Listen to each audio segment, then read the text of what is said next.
ಆಪಾದಮೌಲಿಪರ್ಯಂತಂ ಗುರುಣಾಮಾಕೃತಿಂ ಸ್ಮರೇತ್ ತೇನ ವಿಘ್ನಾಃ ಪ್ರಣಶ್ಯಂತಿ ಸಿದ್ಧ್ಯಂತಿ ಚ ಮನೋರಥಾಃ ಯೋऽन्तಃ ಪ್ರವಿಶ್ಯ ಮಮ ವಾಚಮಿಮಾಂ ಪ್ರಸುಪ್ತಾಂ ಸಂಜೀವಯತ್ಯಖಿಲಶಕ್ತಿಧರಸ್ವಧಾಮ್ನಾ ಅನ್ಯಾಂಶ್ಚ ಹಸ್ತಚರಣಶ್ರವಣತ್ವಗಾದೀನ್ ಪ್ರಾಣಾನ್ನಮೋ ಭಗವತೆ ಪುರುಷಾಯ ತುಭ್ಯಂ.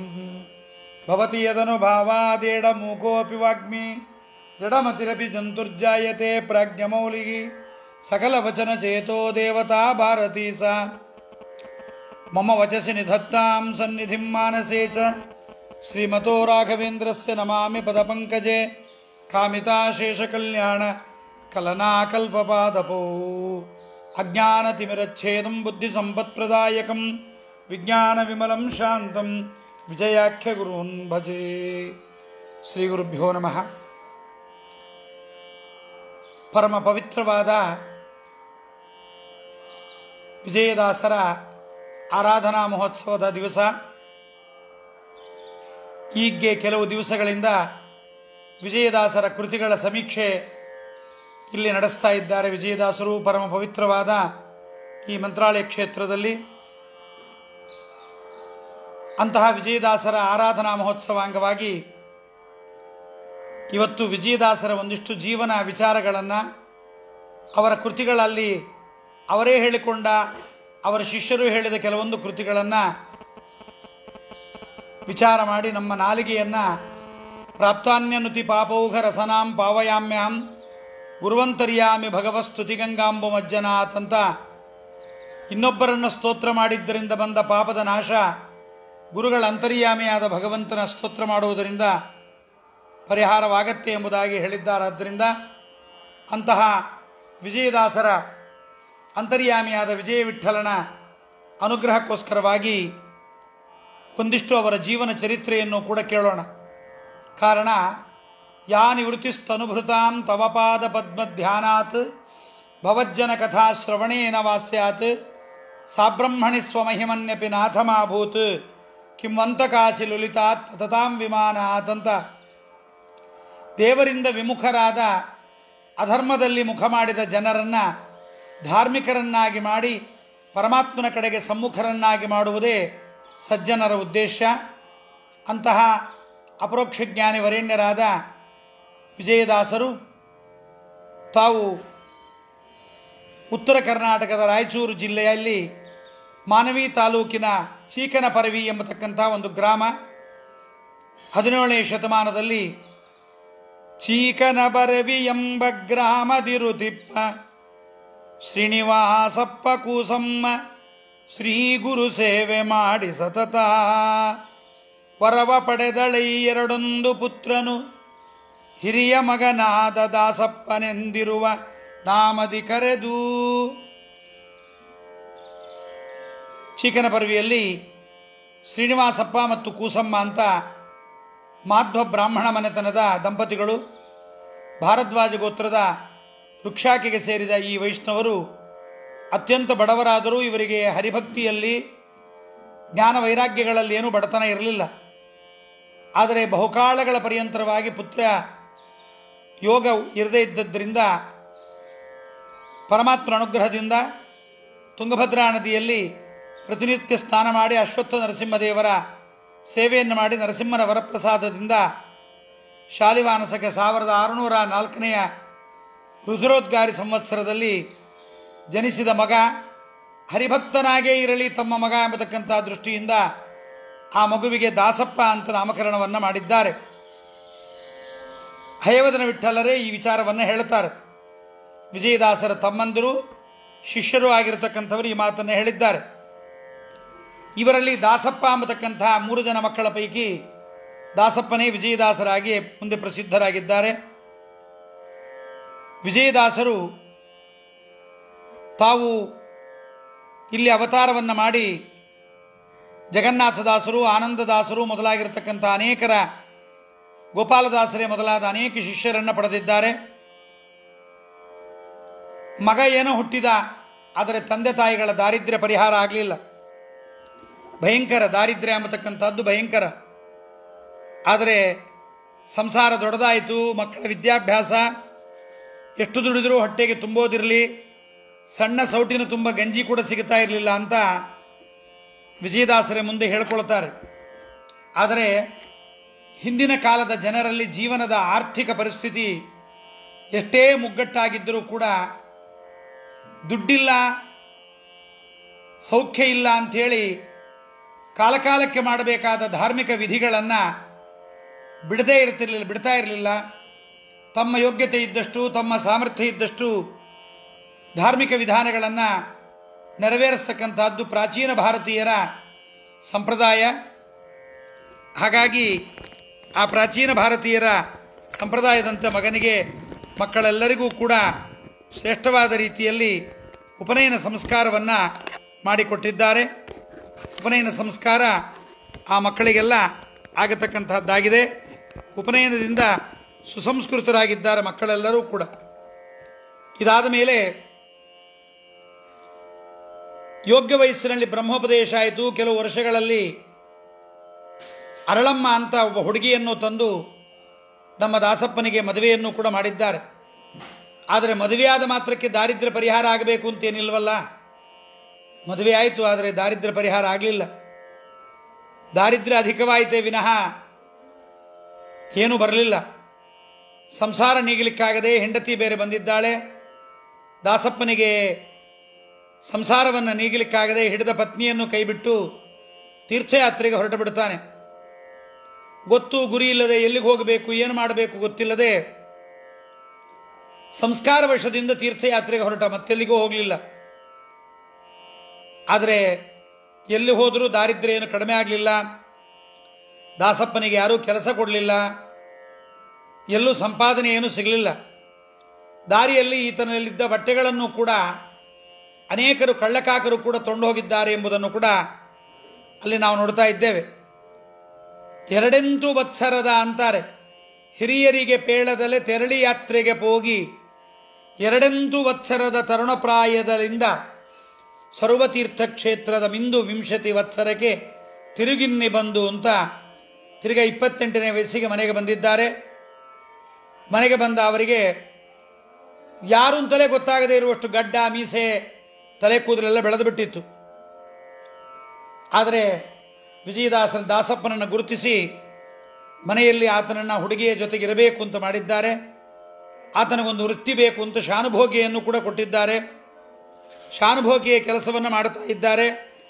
ಆದರೆ ಶಾನುಭೋಗಿಯ ಕೆಲಸವನ್ನು ಮಾಡಿದಾಗ ನಿತ್ಯ ಸಂಸಾರದಲ್ಲಿ ಆಸಕ್ತರಾಗುತ್ತ ದೊಡ್ಡ 18 ಗ್ರಾಮವನ್ನು ಒತ್ತಿ ಆಳುತ್ತ ಗುತ್ತಿಗೆಯ ಹೊತ್ತ ರೊಕ್ಕ ಮ್ಯಾಲೆ ಬೀಳುತ್ತಾ ಇನ್ನೆತ್ತ ಸೇರಳೆಂದು ಭಾಗೀರಥಿಗೆ ಹೋಗುತ್ತಾ ಅಂತ ಕೇಶವ ವಿಠ್ಠಲರಂತಾರೆ. ಶಾನುಭೋಗಿಯ ಕೆಲಸ ಬಂತು, ಅದನ್ನು ಮಾಡ್ತಾ ಇದ್ದಾರೆ.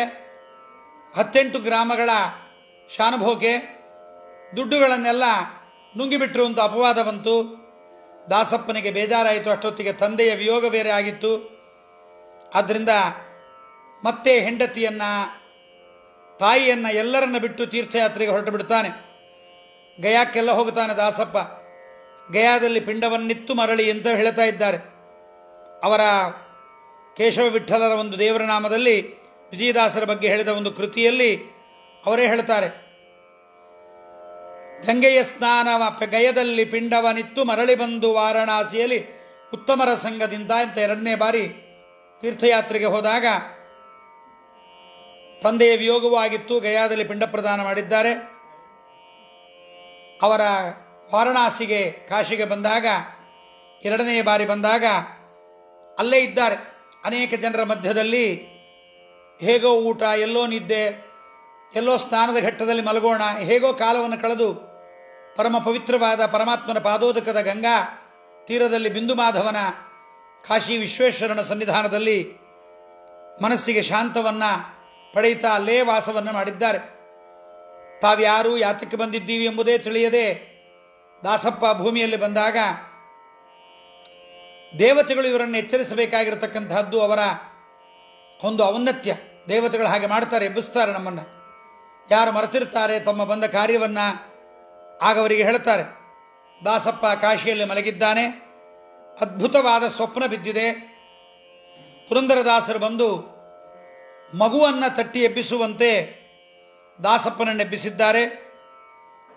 ಗಂಗಾ ನದಿಯನ್ನು ದಾಟಿಸಿ ವ್ಯಾಸಕಾಶಿಗೆ ಕರೆದುಕೊಂಡು ಹೋಗಿದ್ದಾರೆ. ಅಲ್ಲಿ ವೇದವ್ಯಾಸ ದೇವರನ್ನು ತೋರಿಸಿದ್ದಾರೆ. ಮಧ್ವಶಾಸ್ತ್ರದ ತತ್ವೋಪದೇಶ ನಡೆದಿದೆ. ಪುರಂದರದಾಸರು ಅಲ್ಲಿ ಕೂಡಿಸಿ ತಲೆಗೆ ಪೇಟವನ್ನು ಸುತ್ತಿ ಕಾಲಿಗೆ ಗೆಜ್ಜೆಯನ್ನು ಕಟ್ಟಿಸಿ ತಾಳ ದಮ್ಮಡಿಗೆಗಳನ್ನು ಕೈಗೆ ಕೊಟ್ಟು ವಿಜಯ ವಿಠ್ಠಲ ಅಂತ ಅಂಕಿತವನ್ನು ಮಾಡಿದ್ದಾರೆ. ಅಂಕಿತವನ್ನು ಮಾಡಿ ನೀನಿನ್ನೂ ಉದ್ಧಾರವಾಗುವಂಥ ಅನುಗ್ರಹವನ್ನು ಮಾಡಿದ್ದಾರೆ. ಇದರಿಂದ ಎದ್ದು ನೋಡ್ತಾನೆ ದಾಸಪ್ಪ. ಕೈಯಲ್ಲಿ ತಂಬೂರಿ, ಶ್ರೇಷ್ಠವಾಗಿರ್ತಕ್ಕಂತಹ ಗೆಜ್ಜೆ, ಚಿಟಿಕೆ, ಗೋಪಾಳ ಬುಟ್ಟಿ ಎಲ್ಲವನ್ನೂ ಕೂಡ ಪುರಂದರದಾಸರು ಕೊಟ್ಟಿದ್ದು ಎಲ್ಲವೂ ಹಾಗೇ ಇದೆ ಪಕ್ಕದಲ್ಲಿ. ಅದನ್ನು ನೋಡಿ ಪರಮಾಶ್ಚರ್ಯವಾಗಿದೆ ದಾಸಪ್ಪನಿಗೆ. ಆದ್ದರಿಂದ ಇದೆಲ್ಲ ನಿಜವಾಯಿತು ಎಂಬುದನ್ನು ತಿಳಿದು ಸ್ವಲ್ಪ ಎಚ್ಚರವಾಗುವುದರೊಳಗಾಗಿ ಕಾಶಿ ವಿಶ್ವೇಶ್ವರನ ದೇವಸ್ಥಾನದಲ್ಲಿ ದಿವ್ಯವಾದ ಘಂಟಾನಾದ ಆಗ್ತಾ ಇದೆ, ಸುಪ್ರಭಾತ ಆಗ್ತಾ ಇದೆ. ಬಿಂದು ಮಾಧವನಿಗೆ, ಕಾಶಿ ವಿಶ್ವೇಶ್ವರನಿಗೆ ಬಹಳ ಆನಂದವಾಯಿತು. ಶ್ರೇಷ್ಠವಾದ ಅನುಗ್ರಹವಾಯಿತು ಅಂತ ವೇದವ್ಯಾಸಗಳ ಮಹರ್ಷಿಗಳ ಸನ್ನಿಧಾನದಲ್ಲಿ ವೇದೋಪನಿಷತ್ತುಗಳ ತತ್ವೋಪದೇಶವಾಗಿದೆ. ಸಕಲ ಮಾಧ್ವ ವಾಂಗ್ಮಯದ ಶ್ರೀಮದ್ ಆನಂದ ತೀರ್ಥರ ಸರ್ವಮೂಲಾದಿ ಗ್ರಂಥಗಳ ಉಪದೇಶವನ್ನು ಮಾಡಿದ್ದಾರೆ, ಅಂಕಿತೋಪದೇಶವನ್ನು ಮಾಡಿದ್ದಾರೆ. ಆಗ ಅವರೇ ಅಂತಾರೆ, ಗುರುಪುರಂದರ ದಾಸರೇ ನಿಮ್ಮ ಚರಣ ಸರಸಿ ಜನಂಬಿದೆ, ಗರುವರಗಿತನ ಮಾಡಿ ಅನ್ನನು ಕೊರೆವ ಭಾರವು ನಿನ್ನದೇ. ಭಕ್ತಿಯಿಂದ ಪುರಂದರದಾಸರನ್ನ ಬಹಳಷ್ಟು ಭಕ್ತಿ ಬಂದಿದೆ ಪುರಂದರದಾಸರಲ್ಲಿ. ಅನುಗ್ರಹವನ್ನು ಮಾಡಿದ್ದೀರಿ ಅಂತ. ದಾಸಪುರಂದರನ ಪಾದವನು ಪೊಂದಿದೆನೋ, ಏಸು ಜನ್ಮದ ಪುಣ್ಯ ರಾಶಿ ಫಲಿಸಿತೋ ಎನಗೆ. ಸುಳಾದಿಯಲ್ಲಿ ಈ ಮಾತನ್ನಂದಿದ್ದಾರೆ. ಅಂಕಿತ ಬಂತು ಅಂದರೆ ಈಗ ಜನರಕ್ಕೆ ನಾವೇನು ದೊಡ್ಡ ಅಪರೋಕ್ಷ ಜ್ಞಾನಿಗಳು, ತಾವು ದೊಡ್ಡವರಾಗಿಬಿಟ್ವಿ, ತಾವು ಬಹಳ ದೊಡ್ಡ ಜ್ಞಾನಿಗಳು ಅಂತ ತಿಳ್ಕೊಂಡ್ಬಿಡ್ತಾರೆ. ಆದರೆ ವಿಜಯದಾಸರ ಮಾತನ್ನು ಕೇಳಬೇಕಿಲ್ಲಿ. ಅಂಕಿತ ಅಂದ್ರೇನು, ಅಂಕಿತ ಪ್ರದಾನ ಅಂದ್ರೇನು, ಅಂಕಿತ ಪ್ರದಾನ ಯಾರು ಮಾಡಬೇಕು, ಯಾವಾಗ ಮಾಡಬೇಕು, ಅಂಕಿತದ ವಿಚಾರ ಏನು, ಇವನ್ನೆಲ್ಲವನ್ನ ವಿಜಯದಾಸರಂತಾರೆ. ಅಂಕಿತ ಒಂದೇ ಬ್ಯಾರೆ ವಿಜಯನಾಮವಲ್ಲದೆ, ಶಂಕಿಸದರಿ ಜನರು ಮಿಗಿಲಾದದ್ದೆಲ್ಲ ಸಮ. ಅಂಕಿತ ಒಂದೇ ಬ್ಯಾರೆ, ನನಗೆ ಬರೀ ಅಂಕಿತ ಒಂದೇ ಬೇರೆ ಬಂದಿದೆ, ಬೇರೆ ಏನು ಚೇಂಜ್ ಆಗಿಲ್ಲ. ನನ್ನಲ್ಲಿದ್ದ ಪ್ರಾರಬ್ಧ ಕರ್ಮ ಚೇಂಜ್ ಆಗಿಲ್ಲ, ನನ್ನ ದೇಹ ಚೇಂಜ್ ಆಗಿಲ್ಲ. ಅದೇ ಕೈ, ಅದೇ ಕಾಲು, ಅದೇ ಬುದ್ಧಿ, ಅದೇ ದಾರಿದ್ರ್ಯ ಎಲ್ಲವೂ ನನ್ನಲ್ಲಿದೆ ಅಂತಾರೆ ವಿಜಯದಾಸರು. ಕೊಂಕುಗಳೊಂದಿಲ್ಲ ದಾಸರು ನುಡಿಸಿದಂತೆ ಅಂಕುರವಾಗುತ್ತಿದೆ ಎನ್ನಿಂದ ಮಾಳ್ಪಾಕೃತಿ. ಅದು ಅವರೇ ನುಡಿಸ್ತಾ ಇದ್ದಾರೆ, ನಾನು ನುಡಿತಾ ಇಲ್ಲ ಅಂತಾರೆ ವಿಜಯದಾಸರು. ಅದು ತಾನೇ ಅಂಕುರವಾಗ್ತಾ ಇದೆ ಹೊರತು ನಗಾರಿಯನ್ನು ಬಡದಾಗ ಶಬ್ದ ಬಡದವನಿಂದ ಬರುತ್ತೆ. ಆದ್ದರಿಂದ ಅದು ಅವರು ನುಡಿಸಿದಾಗ ನಾನು ನುಡಿತಿದ್ದೇನೆ. ವೀಣೆ ವಾದರಾಜರಂತಾರಲ್ಲ, ವೀಣೆ, ನಾನೊಬ್ಬ ಜಡವಾದ ವೀಣೆ. ವೈಣಿಕ ಅದನ್ನು ನುಡಿಸಿದಾಗ ಹೇಗೆ ಅದು ಶಬ್ದವನ್ನು ಪ್ರತಿಫಲಿಸುತ್ತೋ ಹಾಗೆ ನಾನು ಎಂಬುದನ್ನು ಹೇಳ್ತಾರೆ. ಬಹಳ ಒಂದು ದೊಡ್ಡ ಮಾತು ಹೇಳ್ತಾರೆ, ನೈತ್ಯಾನುಸಂಧಾನ. ನಾವು ಅಂಕಿತ ಪಡೆದು ಬಿಟ್ಟಿದ್ದೀವಿ, ಅಂಕಿತಸ್ಥರು, ನಾವು ಮನತನಸ್ಥರು, ಇಂಥ ಆಚಾರ ಮನತನಸ್ಥರು, ದಾಸರ ಮನತನಸ್ಥರು, ಸ್ವಾಮಿಗಳ ಮನತನಸ್ಥರು, ಅಪರೋಕ್ಷ ಜ್ಞಾನಿಗಳ ಮನತನಸ್ಥರು, ಏನೆಲ್ಲ ಹೇಳ್ಕೊಂಡು ಓಡಾಡ್ತಾರೆ ಜನ. ನೋಡಿ ವಿಜಯದಾಸರ ನೈತ್ಯಾನುಸಂಧಾನ ಹೇಗಿದೆ. ಟಂಕಶಾಲೆಯೊಳು ಮುದ್ರೆಗಾರನು ತನ್ನ ಕಿಂಕರನ್ನ ಕರೆದು ಹಣ ಹೊನ್ನಿಗೆ ನೀನೆ, ಡೊಂಕಾಗದಂತೆ ಮುದ್ರೆ ಹಾಕೆಂದ ತೆರನಯ್ಯ. ಒಬ್ಬ ಸ್ಟಾಂಪ್ ವೆಂಡರ್ ಇರ್ತಾನೆ, ಸ್ಟಾಂಪ್ ಹಾಕೋನು. ನಾನು ಸ್ಟಾಂಪ್ ಹಾಕ್ತೀನಿ ಅಂದ್ರೆ ಏನು ಬಂತು? ವಿಜಯ ವಿಠ್ಠಲ ಅಂತ ಅಂಕಿತ ಹಾಕು ಅಂತ ಹೇಳಿದ್ದಾನಷ್ಟೇ. ನುಡಿಸೋದು ನಡೆಸೋದು ಎಲ್ಲ ಒಂದೇ, ನಾನು ಬರೆದಿದ್ದೀನಿ ಅಂತಲ್ಲ. ಆದ್ದರಿಂದ ಕಲ್ಲು ಏನಾರು ಅನುಗ್ರಹ ಮಾಡುತ್ತಾ? ಕಲ್ಲೊಳಗಿದ್ದ ದೇವರು ಅನುಗ್ರಹ ಮಾಡುತ್ತಾನೆ. ನಾನೊಂದು ಜಡ ಪ್ರತಿಮೆ, ನನ್ನಲ್ಲಿ ಏನೂ ಇಲ್ಲ. ಪರಮಾತ್ಮ ಒಳಗೆ ನಿಂತು ನುಡಿಸಿದಂತೆ ನಾನು ಮಾಡ್ತಾ ಇದ್ದೇನೆ. ಕಿಂಕರನ್ನ ಕರೆದು ಹಣ ಹೊನ್ನಿಗೆ ನೀನೆ, ಡೊಂಕ ಆಗದಂತೆ ಮುದ್ರೆ ಹಾಕಿ. ರಿಜಿಸ್ಟರ್ ಆಫೀಸಲ್ಲಿ, ಸಬ್ ರಿಜಿಸ್ಟರ್ ಆಫೀಸಲ್ಲಿ ಸಬ್ ರಿಜಿಸ್ಟ್ರಾರ್ ಇರ್ತಾನೆ, ಅವನ ಕೆಳಗೊಬ್ಬ ಕೆಲಸದವನು ಇರ್ತಾನೆ. ಅವನಿಗೆ ಹೇಳ್ತಾನೆ ಸೀಲ್ ನೀನು ಹಾಕ್ಕೊಡು ಅಂತ. ಪ್ರತಿಯೊಂದಕ್ಕೂ ಸೀಲ್ ಹಾಕ್ತಾ ಇರ್ತಾನೆ. ಸೀಲ್ ಹಾಕೋನ್ ದೊಡ್ಡವನು, ಸೈನ್ ಹಾಕೋನ್ ದೊಡ್ಡವನು, ಸೈನ್ ಹಾಕು ಪರಮಾತ್ಮ ದೊಡ್ಡವನು.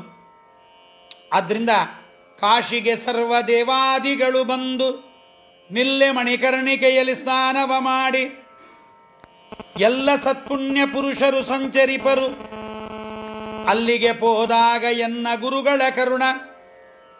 ನಾ ಕಾಶಿಗೆ ಹೋದಾಗ ನಿಜವಾಗಲೂ ಸ್ವರೂಪದಲ್ಲೂ ಭೃಗು ಋಷಿಗಳಿಗೆ ನಾರದರೆ ಅವರ ಗುರುಗಳು. ಭೃಗು ಋಷಿಗಳು ಕೆಳಗಿನ ಕಕ್ಷ, ನಾರದರು ದೊಡ್ಡನೇ ಕಕ್ಷ. 14ನೇ ಕಕ್ಷ ನಾರದರಾದರೆ 15ನೇ ಕಕ್ಷ ಭೃಗು ಅನಲ ಪ್ರಸೂತಿಗಳು. ಆದ್ದರಿಂದ ನಮ್ಮ ನಾರದರೇ ನನಗೆ ಪುರಂದರದಾಸರಾಗಿ ಬಂದಿದ್ದಾರೆ. ಅವರೇ ನನಗೆ ಪರಮಶ್ರೇಷ್ಠವಾದ ಅಂಕಿತೋಪದೇಶವನ್ನು ಮಾಡಿ ನಿನ್ನಲ್ಲಿ ಭಗವಂತ ನುಡಿಸ್ತಾನೆ, ನೀನಲ್ಲ ನುಡಿಯೋದು ಅನ್ನುವ ಜ್ಞಾನ ಇರಬೇಕು ನಮಗೆ ಅಂಕಿತವನ್ನು ಕೊಟ್ಟದ್ದಾಗ. ಹಿಂದಕ್ಕೆಲ್ಲ ಒಂದು ಸಂಪ್ರದಾಯ ಇತ್ತು. ಯಾರಾದರೂ ತಾವು ದೇವರ ನಾಮಗಳನ್ನು ಬರೆದರೆ, ಕವಿತ್ವ ತಮಗೆ ಸಿದ್ಧಿಯಾದರೆ, ಪ್ರಾಸಾದಿಗಳಿಂದ ಛಂದಸ್ಸಿನಿಂದ ಅನುಪ್ರಾಸ ಇವುಗಳಿಂದೆಲ್ಲ ಕೂಡಿದ ಸಾಹಿತ್ಯ, ಪರಮ ಸುಂದರವಾದ ಸಾಹಿತ್ಯ ಬಂದರೆ ಬರೆದು ಮುಚ್ಚಿಡ್ತಾ ಇದ್ರು, ಯಾರಿಗೂ ಕೊಡ್ತಿರಲಿಲ್ಲ. ಈಗ ಅದೊಂದು ಫ್ಯಾನ್ ಆಗಿಬಿಟ್ಟಿದೆ. ತಮ್ಮ ಕೃತಿಯನ್ನೇ ಹಾಡಬೇಕು ಎಲ್ಲರೂ, ಎಲ್ಲರ ಬಾಯಲ್ಲಿ ಅದನ್ನು ಹಾಡಿಸ್ತಾರೆ. ಎಂಥ ಮೂರ್ಖತನ! ಪುರಂದರದಾಸರು ತಮ್ಮ ದೇವರ ನಾಮವನ್ನು ಬರೆದಿಡ್ತಿರಲಿಲ್ಲ. ಮಧ್ವಪತಿ ಮೊದಲಾದವರೆಲ್ಲ ತಕ್ಷಣ ಬರೆದಿಡ್ತಾ ಇದ್ರು. ಪುರಂದರದಾಸರು ಅದನ್ನು ಹಾಡಲಿಕ್ಕೆ ಬಿಡ್ತಿರಲಿಲ್ಲ. ವ್ಯಾಸರಾಜರ, ವಾದಿರಾಜರ, ದೊಡ್ಡವರ, ಜ್ಞಾನಿಗಳ, ದೊಡ್ಡವರ ಮಾತನ್ನೇ ಕೇಳ್ತಾ ಇದ್ರೆ ಹೊರತು ನಮ್ಮ ದೇವರ ನಾಮ ಹೇಳ್ರಿ, ನಾವು ಮಾಡಿದ ಕೃತಿ ಹೇಳ್ರಿ ಅಂತ ಹೇಳ್ತಿರಲಿಲ್ಲ. ಇದೆಲ್ಲ ದೊಡ್ಡವರಿಗೆ ಕೊಡುವ ಗೌರವ ಆಗಿತ್ತು. ಹಾಗೆ ವಿಜಯದಾಸರು ಕೂಡ ಭಗವಂತನ ಆ ದರ್ಶನದ ಭಾಗ್ಯದಿಂದ ಆನಂದ ತುಂದಿಲರಾಗಿ ಪರಮಾತ್ಮನಲ್ಲಿ ಪ್ರಣಯ ಉಕ್ಕೇರಿದಾಗ, ಆನಂದೋದ್ರೇಕವಾದಾಗ ಬಂದ ನುಡಿಗಳು. ಅವರು ಬರೆದಿಡ್ಲಿಕ್ಕೆ ಯಾರಿದ್ದಾರೆ ಜೊತೆಗೆ? ಎಲ್ಲೋ ಒಬ್ಬರ ಬಾಯಿಂದ ಬಂದಾಯಿತು. ಅವರಂದ ನುಡಿಗಳು ವೇದವಚನಗಳಾಯಿತು ಅಂತ ಅವರಾಡಿದ ಮಾತೆಲ್ಲ ವೇದಕ್ಕೆ ಸಮಾನವಾಯಿತು, ವೇದದಂತೆ ಆಗೋಯ್ತು ಅಂತ ವಿಜಯದಾಸರು ಅಲ್ಲಿಗೆ ಹೋದಾಗೆನ್ನ ಗುರುಗಳು ಕರುಣ ಬಲ್ಲಿದರೊಡೆಯ ಶ್ರೀ ವಿಜಯ ವಿಠ್ಠಲನಂಗ್ರಿ ಪಲ್ಲವ ಪೂಜಿಸುವ ವಿಜಯ ವಿಠ್ಠಲನಂಗ್ರಿ ಪಲ್ಲವ ಪೂಜಿಸುವ ಭಾಗ್ಯ ದೊರೆಯಿತು ಅಂತಾರೆ. ವಿಜಯ ವಿಠ್ಠಲನ ಪಾದ ಪಲ್ಲವಗಳನ್ನು ಪೂಜೆ ಮಾಡುವ ಭಾಗ್ಯವನ್ನು ಪುರಂದರದಾಸರು ಒದಗಿಸಿಕೊಟ್ಟಿದ್ದಾರೆ ಎಂಬುದಾಗಿ ಹೇಳಿದಾಗ ಮತ್ತೆ ವಿಜಯದಾಸರು ಆಗಿ ಊರಿಗೆ ಬಂದ್ರಂತೆ. ಈ ಊರಿಗೆ ಹೋಗುವಾಗ ಈ 2ನೇ ಬಾರಿ ಹೊರಟುಬಿಟ್ರಲ್ಲ, ಹೊರಟಾಗ ಅಲ್ಲಿ ಏನಾಯಿತು, ಹಿರೇಚಾಗಿ ಅಂತ ಅಥವಾ ನದಿ ಚಾಗಿ ಅಂತ ಹೇಳ್ತಾರೆ. ಅಲ್ಲಿಗೆ ಹೋಗುವಾಗ ಕೇಶವರಾಯ ಅಂತ ಒಬ್ಬ ದೊಡ್ಡ ವ್ಯಕ್ತಿ, ಊರಿನ ಮುಖ್ಯ ವ್ಯಕ್ತಿ, 2ನೇ ಬಾರಿ ಕಾಶಿಗೆ ಹೋಗುವಾಗ ಬೆಳಗಿನ ಜಾವ ದಾಸಪ್ಪ ಊರೊಳಗೆ ಪ್ರವೇಶ ಮಾಡ್ತಾ ಇದ್ದಾನೆ. ತಲೆಗೆ ಮುಂಡಾಸನ ಸುತ್ತಿಕೊಂಡು ಕೇಶವರಾಯ ಕೈಯಲ್ಲಿ ತಂಬಿಗೆಯನ್ನು ಹಿಡಿದು ಬಹಿರ್ದಶೆಗೆ ಹೊರಟಿದ್ದಾನೆ. ಯಾರೋ ಬ್ರಾಹ್ಮಣರು, ಹಣೆಯಲ್ಲಿ ಅಂಗಾರಕ್ಷತೆ ಇರಲಿಲ್ಲ. ಕಾರಣ ಏನಾಗಿತ್ತು ಗೊತ್ತಾ? ದಾಸಪ್ಪನಿಗೆ ದಾರಿದ್ರ್ಯದ ಬೇಗೆ. ಸೀಕಲ ಪರವಿಯಿಂದ ಹೊರಟವನು ಸೀದಾ ಆದವಾನಿಗೆ ಬಂದಿದ್ದ. ಆದವಾನಿಯಲ್ಲಿ ರಾಘವೇಂದ್ರ ರಾಯನ ಮನೆಯಲ್ಲಿ ವಿವಾಹ ಮಹೋತ್ಸವ. ತನಗೊಂದಿಷ್ಟು ಏನಾರು ಊಟ ಸಿಗಬಹುದು, ಊಟಕ್ಕೆ ದೊಡ್ಡ ತಾಪತ್ರಯ, ಏನಾರು ಒಂದಿಷ್ಟು ಅನ್ನ ಸಿಗಬಹುದು, ಒಂದು ಹೊತ್ತಿನ ಅನ್ನವಾದರೂ ಕಳೆದೀತು ಅಂತ ಬಂದಿದ್ದ. ಆದರೆ ಸೋದರಳೆಯನ ಮೇಲೆ ಏನೂ ಗೌರವ ಕೊಡಲಿಲ್ಲ. ರಾಘವೇಂದ್ರ ರಾಯ ತಹಶೀಲ್ದಾರ್ ಆಗಿದ್ದ. ಊಟ ಆಗಲಿಲ್ಲ, ಅವಮರ್ಯಾದೆ ಆಯಿತು. ಯಾವುದೋ ತುಳಸಿ ಕಟ್ಟೆಯ ಬಳಿಯಲ್ಲಿ ಹೋದ, ದಾಸಪ್ಪ ಮಲಗಿಬಿಟ್ಟ. ರಾತ್ರಿ ಆಯಿತು, 9:09ವರೆಗೆ ರಾಘವೇಂದ್ರ ರಾಯ ದೀವಟಿಗೆಯನ್ನು ಹಿಡಿಸಿಕೊಂಡು ಮಲಗಲಿಕ್ಕೆ ಬಂದ. ಕಟ್ಟೆಯ ಬಳಿಯಲ್ಲಿ ದಾಸಪ್ಪ ಮಲಗಿದ್ದಾನೆ. ಯಾರೋ ಇಲ್ಲಿ ಮಲಗಿರೋದು ಅಂದ. ನಾನು ಅಂದ, ಓ ಕೂಸಿ ಮಗನ, ಛೀ ಇನ್ನೂ ಇಲ್ಲೇ ಇದ್ದೀಯಾ ಅಂದ ರಾಘವೇಂದ್ರ ರಾಯ. ಬೇಜಾರಾಯಿತು ದಾಸಪ್ಪನಿಗೆ. ಛೇ, ಈ ಜೀವನ ಸಾಕು. ದರಿದ್ರ ಬಂದರೆ ಯಾರೂ ಗೌರವಿಸೋದಿಲ್ಲವಂತೆ, ಶ್ರೀಮಂತಿಕೆ ಇದ್ರೆ ಎಲ್ಲರೂ ಬೆಳಿಗ್ಗೆ ಬರ್ತಾರೆ. ಅದಕ್ಕೆ ಒಬ್ಬ ಕವಿ ಹೇಳ್ತಾನೆ, ದಾರಿದ್ರ್ಯ ಮಿತಿಯೇ ಪ್ರೋಕ್ತಂ ಪರ್ಯಾಯ ಮರಣಂ ಹಿತತ್ ಅಂತಾನೆ. ದಾರಿದ್ರ್ಯ ಅನ್ನುವುದು ಅದು ಮರಣ ಅನ್ನುವುದಕ್ಕೊಂದು ಪರ್ಯಾಯ ಪದ. ಮರಣ ಅಂದ್ರೂ ಬಂದೇ, ದಾರಿದ್ರ್ಯ ಅಂದ್ರೂ ಬಂದೇ ಅಂತ. ಆದ್ದರಿಂದ ದಾರಿದ್ರ್ಯವನ್ನು ಹೊಂದಿದ ಒಬ್ಬ ವ್ಯಕ್ತಿ ಜೀವನದಲ್ಲಿ ನಾನು ಇರಲಿಕ್ಕೆ ಆಗಲ್ಲ ಅಂತ ವಿಚಾರ ಮಾಡಿ ಸ್ಮಶಾನಕ್ಕೆ ಹೋದಂತೆ, ಸತ್ತೋಗಿಬಿಡೋಣ ಅಂತ. ಅಲ್ಲಿಗೆ ಹೋದಾಗ ಸ್ಮಶಾನದಲ್ಲಿ ಒಂದು ಚಿತೆಯ ಮೇಲೆ ಹೆಣ ಇತ್ತು. ಆ ಹೆಣದ ಪಕ್ಕದಲ್ಲಿ ನಾನು ಮಲ್ಕೊಂಡ್ಬಿಡ್ತೇನೆ, ನನಗೂ ಬೆಂಕಿ ಬಿದ್ದತ್ತೆ, ಹಾಗೋಗಿಬಿಡ್ಲಿ ಅಂತ ಹೋಗಿದ್ದ. ಆದರೆ ಆ ಚಿತೆಯ ಮೇಲಿದ್ದ ಹೆಣ ಕೇಳತಂತೆ, ಯಾಕೆ ನೀ ಸಾಯ್ತಾ ಇದ್ದಿ ಅಂತ. ಯಾಕೆ ನೀ ಸಾಯ್ತಾ ಇದ್ದಿ? ಹೆಣಕ್ಕೆ ಹೇಳಿದನಂತೀವನು, ದಾರಿದ್ರ್ಯ ಬಂದಿದೆ, ಬದುಕಲಿಕ್ಕಾಗ್ತಿಲ್ಲ, ಅನ್ನ ಇಲ್ಲ, ನೀರಿಲ್ಲ, ಹೆಂಡತಿ ಇಲ್ಲ, ಮಕ್ಕಳಿಲ್ಲ, ಬಂಧು ಬಾಂಧವಗಳಿಲ್ಲ, ವಸ್ತ್ರಗಳಿಲ್ಲ, ಜಗತ್ತಿನಲ್ಲಿ ಅವಮರ್ಯಾದೆಯ ಮಹಾಭರಪೂರ ಬರ್ತಾ ಇದೆ. ಅದಕ್ಕೆ ಆ ಹೆಣ ಅಂತಂತೆ, ನಿನಗಿಂತ ನಾನೇ ವಾಸಿ ಅಂತಂತೆ ಹೆಣ. ದಾರಿದ್ರ್ಯಾತು ಮರಣಂ ವರಂ ವರಮಿತಿ. ಆ ಹೆಣ ಹೇಳುತ್ತಂತೆ, ನಿನಗಿಂತ ನಾನೇ ವಾಸಿ, ಸತ್ತೋಗಿದ್ದೀನಿ, ನೀ ಬದುಕಿ ಅನುಭವಿಸ್ತಾ ಇದ್ದೀಯಾ ಅಂತ. ಆ ಬೇಸತ್ತಿದ್ದ ದಾಸಪ್ಪ ಹಿಂದಿನ ದಿವಸ ಊಟ ಇಲ್ಲ, 100 ಜನರಿಗೆ ಊಟ ಆಯಿತು, ದಾಸಪ್ಪನಿಗೆ ಊಟ ಇಲ್ಲ. ಎಂಥ ಕರ್ಮ ನೋಡ್ರಿ. ಊಟವಿಲ್ಲದೆ ದಾಸಪ್ಪ ಹಾಗೇ ಕಾಲು ಬಂದ ಕಡೆಗೆ ನಡೆದ. ನದಿ ಚಾಗಿಗೆ ಬಂದ ಅಂತ ಒಬ್ಬರು, ಹಿರೇ ಚಾಗಿಗೆ ಬಂದ ಅಂತ ಒಬ್ಬರು ಹೇಳ್ತಾರೆ. ನದಿ ಚಾಗಿಗೆ ಬಂದಾಗ ಕೇಶವರಾಯ ಬಹಿರ್ದೇಶಕ್ಕೆ ಬರ್ತಾ ಇದ್ದ. ಯಾರೋ ಬ್ರಾಹ್ಮಣರು ಕಂಡ್ರು. ಅವ್ರಿಗೆ ಹೇಳಿದ, ಸ್ವಾಮಿ ಬ್ರಾಹ್ಮಣರೇ, ಸ್ನಾನ ಆಗಿದೆ ಅಂತ ಕಾಣಿಸುತ್ತೆ, ಬೇಗ ಹೋಗಿ ನಮ್ಮ ಮನೆಯಲ್ಲಿ ಪೂಜೆ ಮಾಡಿ ನೈವೇದ್ಯ ಮಾಡಿರಿ, ನಾನು ಆದವಾನಿಗೆ ಮದುವೆಗೆ ಹೋಗಬೇಕು. ಇವರು ಎಲ್ಲಿಂದ ಬಂದಿದ್ರು ಅಲ್ಲಿಗೆ ಹೋಗಬೇಕಾಗಿತ್ತು ಅವನು ಕೇಶವರಾಯ. ಬೇಗ ನೈವೇದ್ಯ ಮಾಡಿ ಊಟ ಮಾಡ್ಕೊಂಡ್ಬಿಡ್ರಿ ಅಂತ. ಭಾಳ ಸಂತೋಷ. ದೇವರು ಒಂದು ದಿವಸ ಊಟಕ್ಕೆ ಹಾಕದೇ ಇದ್ರು ಆಯುಷ್ಯ ಇರೋ ತನಕ ಊಟಕ್ಕೆ ಕೊರತೆ ಇಲ್ಲ ಅಂತ ಹೇಳ್ತಾರೆಲ್ಲರೂ. ಎಲ್ಲರಿಗೂ ಹಾಗೆ ಇರಬೇಕು ಅಂತ ಏನಲ್ಲ. ಆದರೆ ಕೇಶವರಾಯನ ಮನೆಗೆ ಬಂದ, ಸ್ನಾನ ಮಾಡಿದ, ಆದಷ್ಟು ಬೇಗ ಪೂಜೆ ಮಾಡಿದ. ಕಾರಣ ಅವನಿಗೆ ಹಸಿವೆ ಬಹಳ ಆಗಿತ್ತು ದಾಸಪ್ಪನಿಗೆ. ಹಿಂದಿನ ಕಾಲದಲ್ಲಿ ಏನೇ ತತ್ವಶಾಸ್ತ್ರ, ಮಧ್ವಶಾಸ್ತ್ರ ಏನೇ ಓದಲಿಕ್ಕೆ ಬರದೇ ಇದ್ರು ಎರಡಂತೂ ಬರ್ತಿತ್ತು. ಒಂದು ರಾಯರ ಸ್ತೋತ್ರ, ಒಂದು ವಾಯುಸ್ತುತಿ, ಒಂದು ದೇವರ ಪೂಜೆ ಮಾಡೋದನ್ನು ಹೇಳಿಕೊಟ್ಟಿರ್ತಿದ್ರು.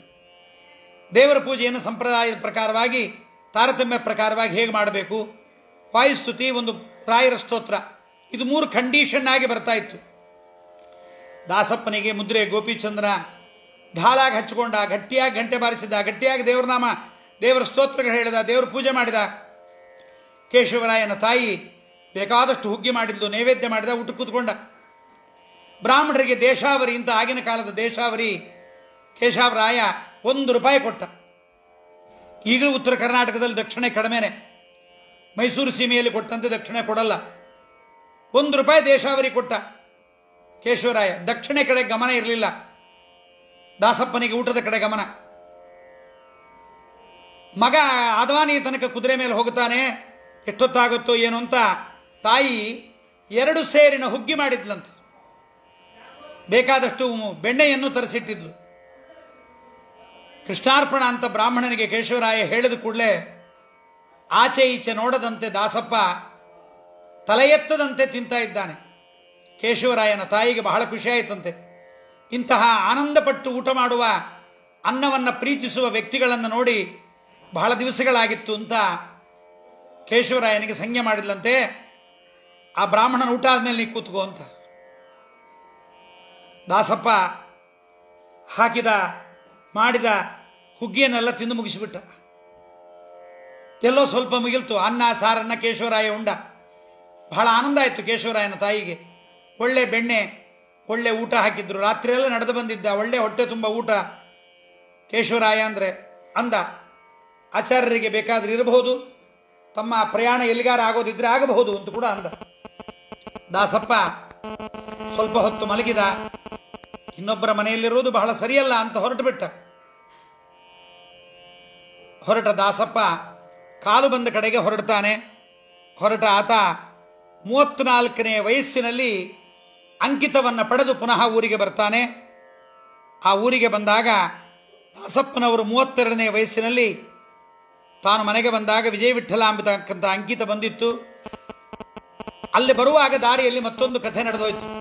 ಹೋಗುವಾಗ ದಾಸಪ್ಪನ ಜೊತೆಗೆ ಒಂದು ನಾಯಿ ಕೂಡ ಬರ್ತಿರಲಿಲ್ಲ, ಕಾಶಿಗೆ 2ನೇ ಬಾರಿ ಹೋಗುವಾಗ. ಈಗ ಅಂದಣ ಏನು, ಪರಿವಾರ ಏನು, ಹಗಲು ದೀವಟಿಗೆ ಏನು, ಕಾಶಿ ವಿಶ್ವೇಶ್ವರ, ಬಿಂದು ಮಾಧವ, ಪುರಂದರದಾಸರು, ಮಧ್ವರಾಯರು ಒಲಿದ್ರು ಬೇಕೇನ್ರಿ? ಕಿಮಲಭ್ಯಂ ಭಗವತಿ ಪ್ರಸನ್ನೇ ಶ್ರೀನಿಕೇತನೆ. ಪರಮಾತ್ಮ ಒಲಿದ ಬಿಟ್ಟ ಅಂದರೆ ಏನು ಬೇಕು ಮನುಷ್ಯನಿಗೆ? ಬೇಕಾದ್ದೆಲ್ಲ ಕೊಟ್ಟಿದ್ದಾನೆ. ಊರಿನ ಜನ ಎಲ್ಲ ಬಹಳ ಗೌರವ ಮಾಡಿದ್ದಾರೆ. ಮತ್ತೆ ಅದೇ ಹಿರೇ ಚಾಗಿ ಅಥವಾ ನದಿ ಚಾಗಿಗೆ ಬಂದಿದ್ದಾರೆ. ಕೇಶವರಾಯನ ಮನೆಯಲ್ಲಿ ಮಹೋತ್ಸವ, ಯಾವುದೋ ಉತ್ಸವ ಆಗ್ತಾ ಇದೆ ಅಂತ ಬರ್ತಾರೆ. 2 ರೀತಿಯ ಕಥೆ ಹೇಳ್ತಾರೆ. ಮಗನಿಗೆ ಮದುವೆಯಾಗಿತ್ತು, ಅವತ್ತು ಪ್ರಥಮ ರಾತ್ರಿ ಶೋಭನ ಅಂತ ಕೆಲವರು ಹೇಳ್ತಾರೆ. ಆದರೆ ವಿಜಯದಾಸರ ಕೃತಿಯ ಪ್ರಕಾರವಾಗಿ ನೋಡಿದಾಗ ವಿಜಯದಾಸರು ಬಂದ ದಿವಸ ಕೇಶವರಾಯನ ಮರಣವಾಗಿ ಬಿಡುತ್ತಂತೆ ಆ ಮನೆಯಲ್ಲಿ. ಆ ಕೇಶವರಾಯನ ಮರಣವಾದಾಗ ಅದನ್ನು ವಿಜಯದಾಸರು ಬಂದಿದ್ದಾರೆ, ಅಜ್ಜಿ ಬದುಕಿದ್ದಾಳೆ. ಆ ಅಜ್ಜಿ ಬದುಕಿದ್ದವರನ್ನ ವಿಜಯದಾಸರು ಬಂದಿದ್ದಾರೆ. ದೊಡ್ಡವರು ಬಂದಾಗ ತಾನು ಕೇಳಿ ಸಹಗಮನ ಮಾಡಬೇಕು ಅಂತ ಕೇಶವರಾಯನ ಪತ್ನಿ ವಿಜಯದಾಸರಿಗೆ ನಮಸ್ಕಾರ ಮಾಡಿದ್ದಾಳೆ. ಸಹಗಮನಕ್ಕೆ ಅಪ್ಪಣೆ ಕೊಡ್ರಿ ಅಂತ ವಿಜಯದಾಸರ ಬಾಯಿಂದ ತಮ್ಮ ನಾಲಿಗೆ ತಮ್ಮ ವಶದಲ್ಲೇ ಇಲ್ಲದಂತೆ ಬಾಯಿಂದ ಪರಮಾತ್ಮ ನುಡಿಸಿಬಿಟ್ಟ, ದೀರ್ಘ ಸುಮಂಗಲೀ ಭವ ಅಂತ. ಬ್ರಹ್ಮಣ್ಯ ತೀರ್ಥರು ರಾಮಾಚಾರ್ಯನ ದಂಪತಿಗೆ ಹೇಳಿದಂತೆ ದೀರ್ಘ ಸುಮಂಗಲೀ ಭವ ಅಂದರು. ಹಾ ಅಂತೂ ನೆರೆದ ಜನ ಎಲ್ಲ ಶವ ಇದೆ, ಹೆಂಡತಿ ಸಹಗಮನಕ್ಕೆ ಪ್ರಾರ್ಥನೆ ಮಾಡ್ತಾ ಇದ್ದಾಳೆ, ತಾವು ದೀರ್ಘ ಸುಮಂಗಲಿ ಅನ್ನೋಣಾಯ್ತು. ಹೌದಾ ಅಂದರು ದಾಸರು. ಆಗ ದೇವರನ್ನು ಪ್ರಾರ್ಥನೆ ಮಾಡ್ತಾರೆ. ಬಹಳಷ್ಟು ಪ್ರಾರ್ಥನೆಯನ್ನು ಮಾಡಿ, ಸ್ವಾಮಿ ಇವನಿಗೆ ಜನ್ಮ ಪುನಃ ಕೊಡು, ಇದೇ ದೇಹದಲ್ಲೇ ಪುನಃ ಆಯುಷ್ಯವನ್ನು ಕೊಡು ಅಂತಾರೆ. ಭಗವಂತ ಒಲಿದಾಗ ಭಗವಂತನನ್ನು ಒಲಿಸಿಕೊಂಡವರನ್ನ ದೇವರು ಏನು ಕೇಳಿದ್ರು ಕೊಡ್ತಾನ್ರಿ.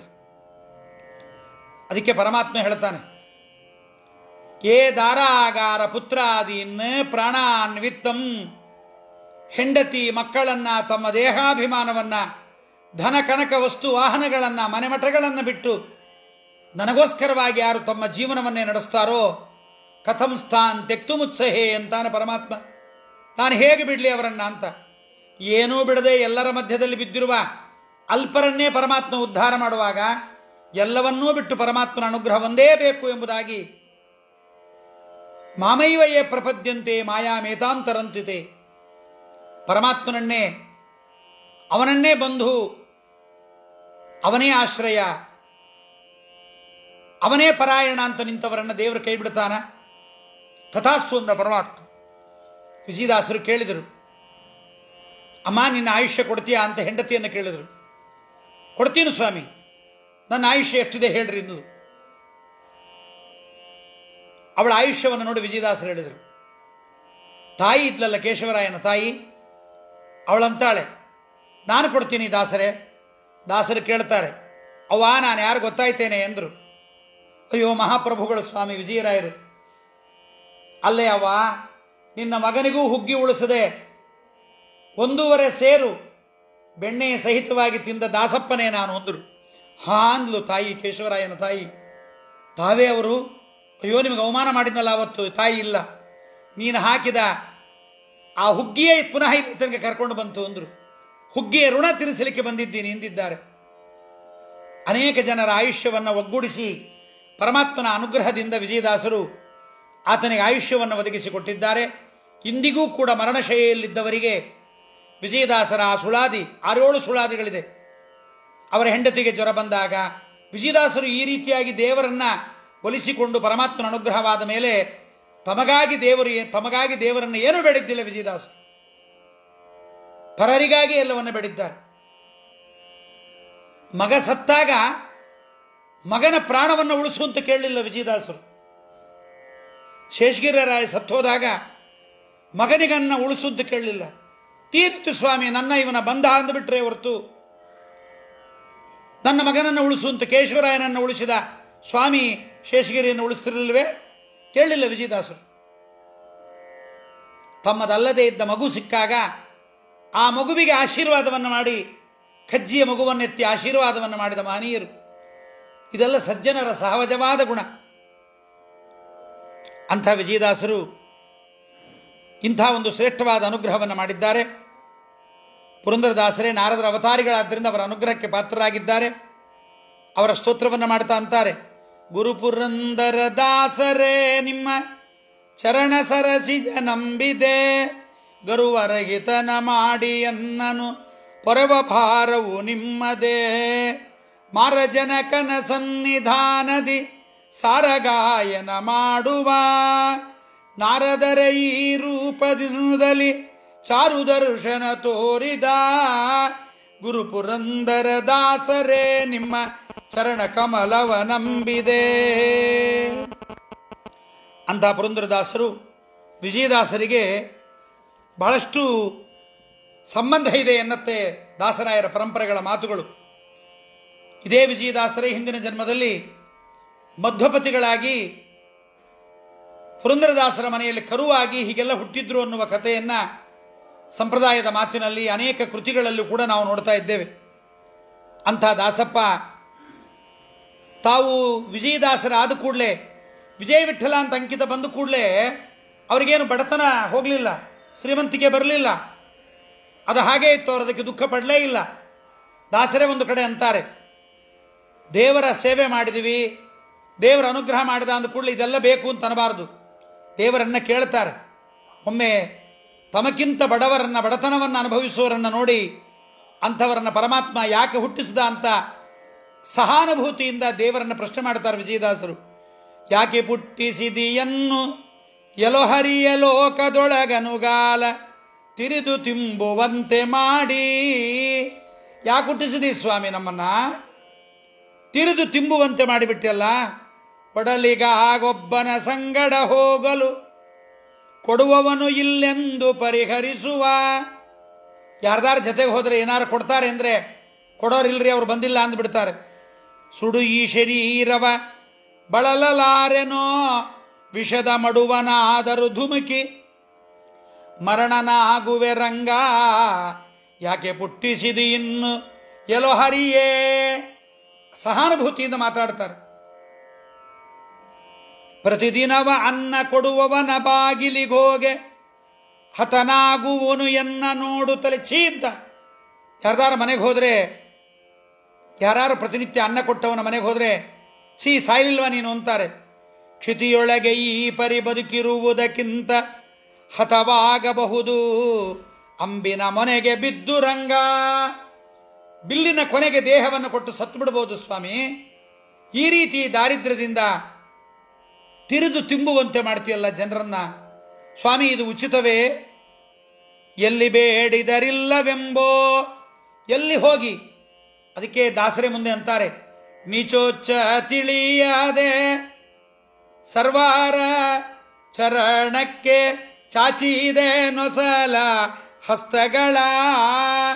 ಯೋಚಿಸಿ ನೋಡಲು ಸೋಜಿಗವಾಗಿದೆ ವಾಚಕ್ಕೆ ಸಿಲುಕದೋ ಹರಿಯೇ.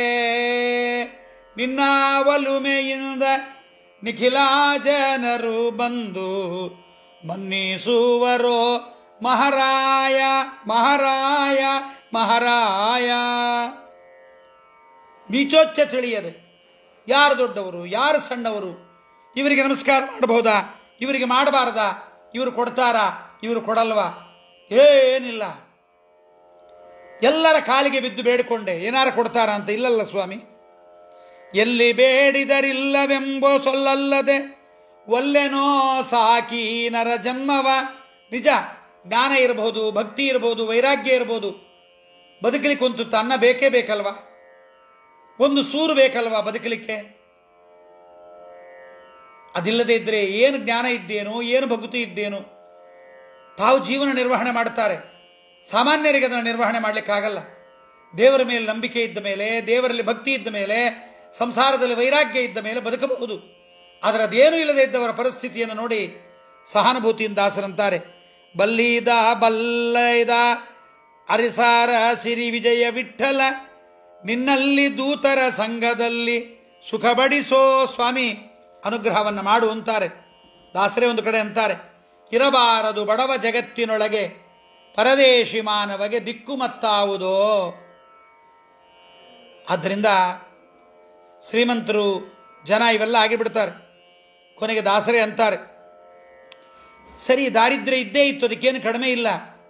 ಆದರೆ ದಾಸರು ಯಾರನ್ನೂ ಹೋಗಿ ಶರಣಾಗತರಾಗಲಿಲ್ಲ, ಯಾರ ಮುಂದೋ ಹೋಗಿ ತಮ್ಮ ಕವಿತ್ವವನ್ನು ಹೇಳಲಿಲ್ಲ, ಯಾರನ್ನೂ ಕೊಂಡಾಡಲಿಲ್ಲ, ಯಾರ ಮುಂದೂ ಕೈ ಚಾಚಲಿಲ್ಲ. ದಾಸರು ಒಂದು ಕೃತಿಯಲ್ಲಿ ಅಂತಾರೆ, ಕೊಡುವವನು ನೀನು ಕೊಂಬುವನು ನಾನು, ಕೊಡುವವನು ನೀನು ಕೊಂಬುವನು ನಾನು, ಬಡಮನದ ಮನುಜರನ ಬೇಡಿದರೇನುಂಟು, ಕೊಡುವವನು ನೀನು ಕೊಂಬುವನು ನಾನು. ಸ್ವಾಮಿ ಕೊಡೋನು ನೀನು, ತಗೊಳ್ಳೋನು ನಾನು. ಯಾರೇ ಕೊಟ್ಟರು ಅಂದರೂ ಅದರೊಳಗೆ ಕೊಡೋನು ನೀನೇ ಅಲ್ವಾ? ನೀನಿದ್ದು ಕೊಟ್ಟರು ತಾನೇ ಎಲ್ಲರೂ ಕೊಡ್ಲಿಕ್ಕೆ ಸಾಧ್ಯ. ಅದಕ್ಕೆ ದಾಸರಂತಾರೆ, ಈ ಜನರ ಮುಂದೆ ಹೋಗಿ ಕೈ ಚಾಚಿದ್ರೆ ಹೇಗಿರುತ್ತೆ ಗೊತ್ತಾ? 16 ಪಲ್ಲುಗಳ ತೆರೆದು ಆಲ್ಪರಿದರೆ ಇದು ಸಮಯವೆಲ್ಲೆಂದು ಪೇಳುವರೋ. ಏನೋ ಇವತ್ತಿನಲ್ಲಿ ಬಂದೇನಾ ಪಾಪ, ಹಲ್ಲಲ್ಲೂ ಬಾಯ್ ಬಿಟ್ಕೊಂಡು ಹಲ್ಕಿಸ್ಕೊಂಡು ಕೊಡ್ರಿ ಸ್ವಾಮಿ ಅಂತ ಮುಂದೆ ನಿಂತ್ಕೊಂಡ್ರೆ, ಈಗ ಬರೋದೇನು, ಬೇರೆ ಟೈಮಲ್ಲಿ ಬಾ ಅಂತಾರೆ. ಮದನ ಕೇಳಿಗೆ 101 ಮಾಡಿ ನೋಡುವನು ಮದಡ ಮನುಜಯನಗೆ ಏನು ಕೊಡುವನೋ ಹರಿಯೇ. ದಡ್ಡ ಮನುಷ್ಯರು ಏನು ಕೊಡ್ತಾರೆ ಸ್ವಾಮಿ? ಶ್ರೀಪತಿ ಲಕ್ಷ್ಮೀಪತಿ ನೀ ಕೊಡಬೇಕು. ಗತಿಯಿಲ್ಲವೆಂದು ನಾನಾ ಪ್ರಕಾರದಿಂದ ಮತಿಗೆಟ್ಟು ಪೊಗಳಿದರೆ ಅವನು ತನ್ನ. ಗತಿಗೆಟ್ಟು ಮತಿಗೆಟ್ಟು, ನೀನಲ್ಲದೆ ಗತಿ ಇಲ್ಲಪ್ಪ, ಏನಾರು ಒಂದು ತುತ್ತು ಕೊಡೋ ಅಂತವನನ್ನು ಕೇಳಿದರೆ, ಸತಿಸುತರ ಕೇಳಬೇಕೆನುತ ಮುಖ ತಿರುವರೋ. ಹೆಂಡತೀರು ಕೇಳಬೇಕು, ಮಕ್ಕಳನ್ನು ಕೇಳಬೇಕು ಅಂತ ಮುಖ ತಿರುಗಿಸ್ತಾರೆ ಸ್ವಾಮಿ. ಅತಿ ದುರುಳ ಮತ್ತೇನು ಕೊಡುವನೋ ಹರಿಯೇ. ಹೀನ ವೃತ್ತಿ ಜನರ ಆಶಯನು ಮಾಡುವುದು ಗಾಣದೆತ್ತು ತಿರುಗಿ ಬಳಲಿದಂತೆ. ಭಾನುಕೋಟಿ ತೇಜ ವಿಜಯ ವಿಠಲರೇಯ ನೀನಲ್ಲದನ್ಯತ್ರ ಕೊಡುವ ಕೊಂಬುವರುಂಟೇ. ಈ ಜನ ಏನು ಕೊಡ್ತಾರೆ ಸ್ವಾಮಿ? ನೀ ಕೊಟ್ಟಿರ್ತಾನೆ, ನೀ ಪ್ರೇರಣೆ ಮಾಡಿರ್ತಾನೆ ಕೊಡ್ತಾರೆ.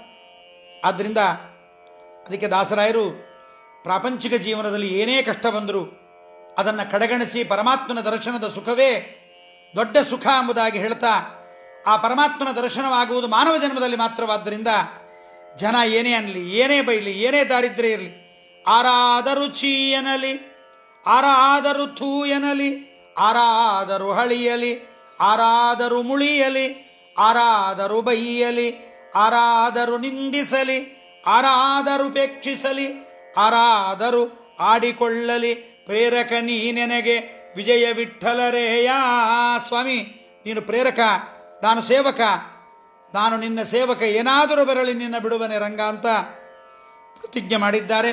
ಹೀಗೆ ವಿಜಯದಾಸರು ಜೀವನ ನಡೆಸ್ತಾ ಇದ್ದಾರೆ. ಮುಂದೆ ಜೀವನ ನಿರ್ವಹಣೆ ಸುಖವಾಯಿತು. ಜೀವನ ನಿರ್ವಹಣೆ ಸುಖವಾದಾಗ ಹಿಂದಿನದ್ದು ಜ್ಞಾಪಕ ಬರುತ್ತಲ್ವಾ?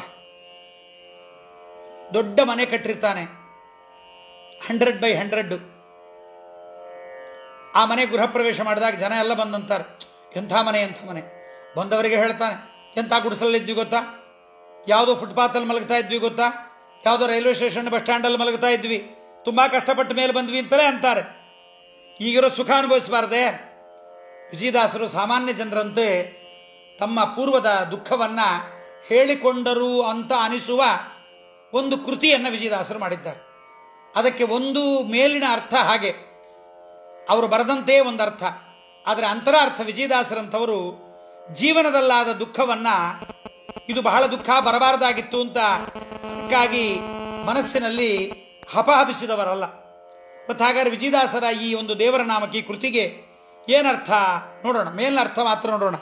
ಅವರೇ ಹೇಳ್ತಾರೆ, ನಿನ್ನ ಒಲುಮೆಯಿಂದ ನಿಖಿಲ ಜನರು ಬಂದು ಮನ್ನಿಸುವರೋ ಮಹಾರಾಯ. ಎನ್ನ ಪುಣ್ಯಗಳಿಂದ ಈ ಪರಿ ಉಂಟೇನೋ ನಿನ್ನದೇ ಸಕಲ ಸಂಪತ್ತು. ನಿನ್ನ ಒಲುಮೆಯಿಂದ, ಸ್ವಾಮಿ ನೀನು ಒಲಿದಿದ್ದರಿಂದ ಜನ ಬರ್ತಾ ಇದ್ದಾರೆ. ನೀನು ಒಲಿದೇ ಇದ್ರಿ ಜನ ಬರ್ತಿರ್ಲಿಲ್ಲ. ನನಗೆ ಜನ ಫಾಲೋವರ್ಸ್ ಇದ್ದಾರೆ, ನನಗೆ ಹಿಂದೆ ಜನ ಬರ್ತಾರೆ, ನನ್ನ ಜನ ಮಾತು ಕೇಳ್ತಾರೆ. ನಿಂದೇನು ಕೇಳಲ್ಲ, ನೀನು ಒಲಿದಿದ್ದರಿಂದ ಜನ ಬರ್ತಾರೆ. ನೀ ಮುನಿದರೆ ಯಾರೂ ಬರೋದಿಲ್ಲ. ಈ ಜನ ಬರುವುದು ಬಿಡುವುದು ಮುಖ್ಯವಲ್ಲ, ನಿನ್ನ ಒಲಿಮೆ ಮುಖ್ಯ ಅಂತ ಹೇಳ್ತಾ, ಇದು ಎನ್ನ ಪುಣ್ಯಗಳಿಂದ ಈ ಪರಿ ಉಂಟೇನೋ ನಿನ್ನದೇ ಸಕಲ ಸಂಪತ್ತು. ನಿನ್ನದೇ ಈ ಸಂಪತ್ತು, ಎಲ್ಲವೂ ನಿನ್ನದೇ ಸ್ವಾಮಿ. ತಾವು ಅದನ್ನು ಹೇಳ್ಕೋತಾರೆ. ಈಗ ಬಂದ ಸಂಪತ್ತಿನೆಲ್ಲ ದೇವರಿಗೆ ಸಮರ್ಪಣೆಯನ್ನು ಮಾಡ್ತಾ ಅಂತಾರೆ.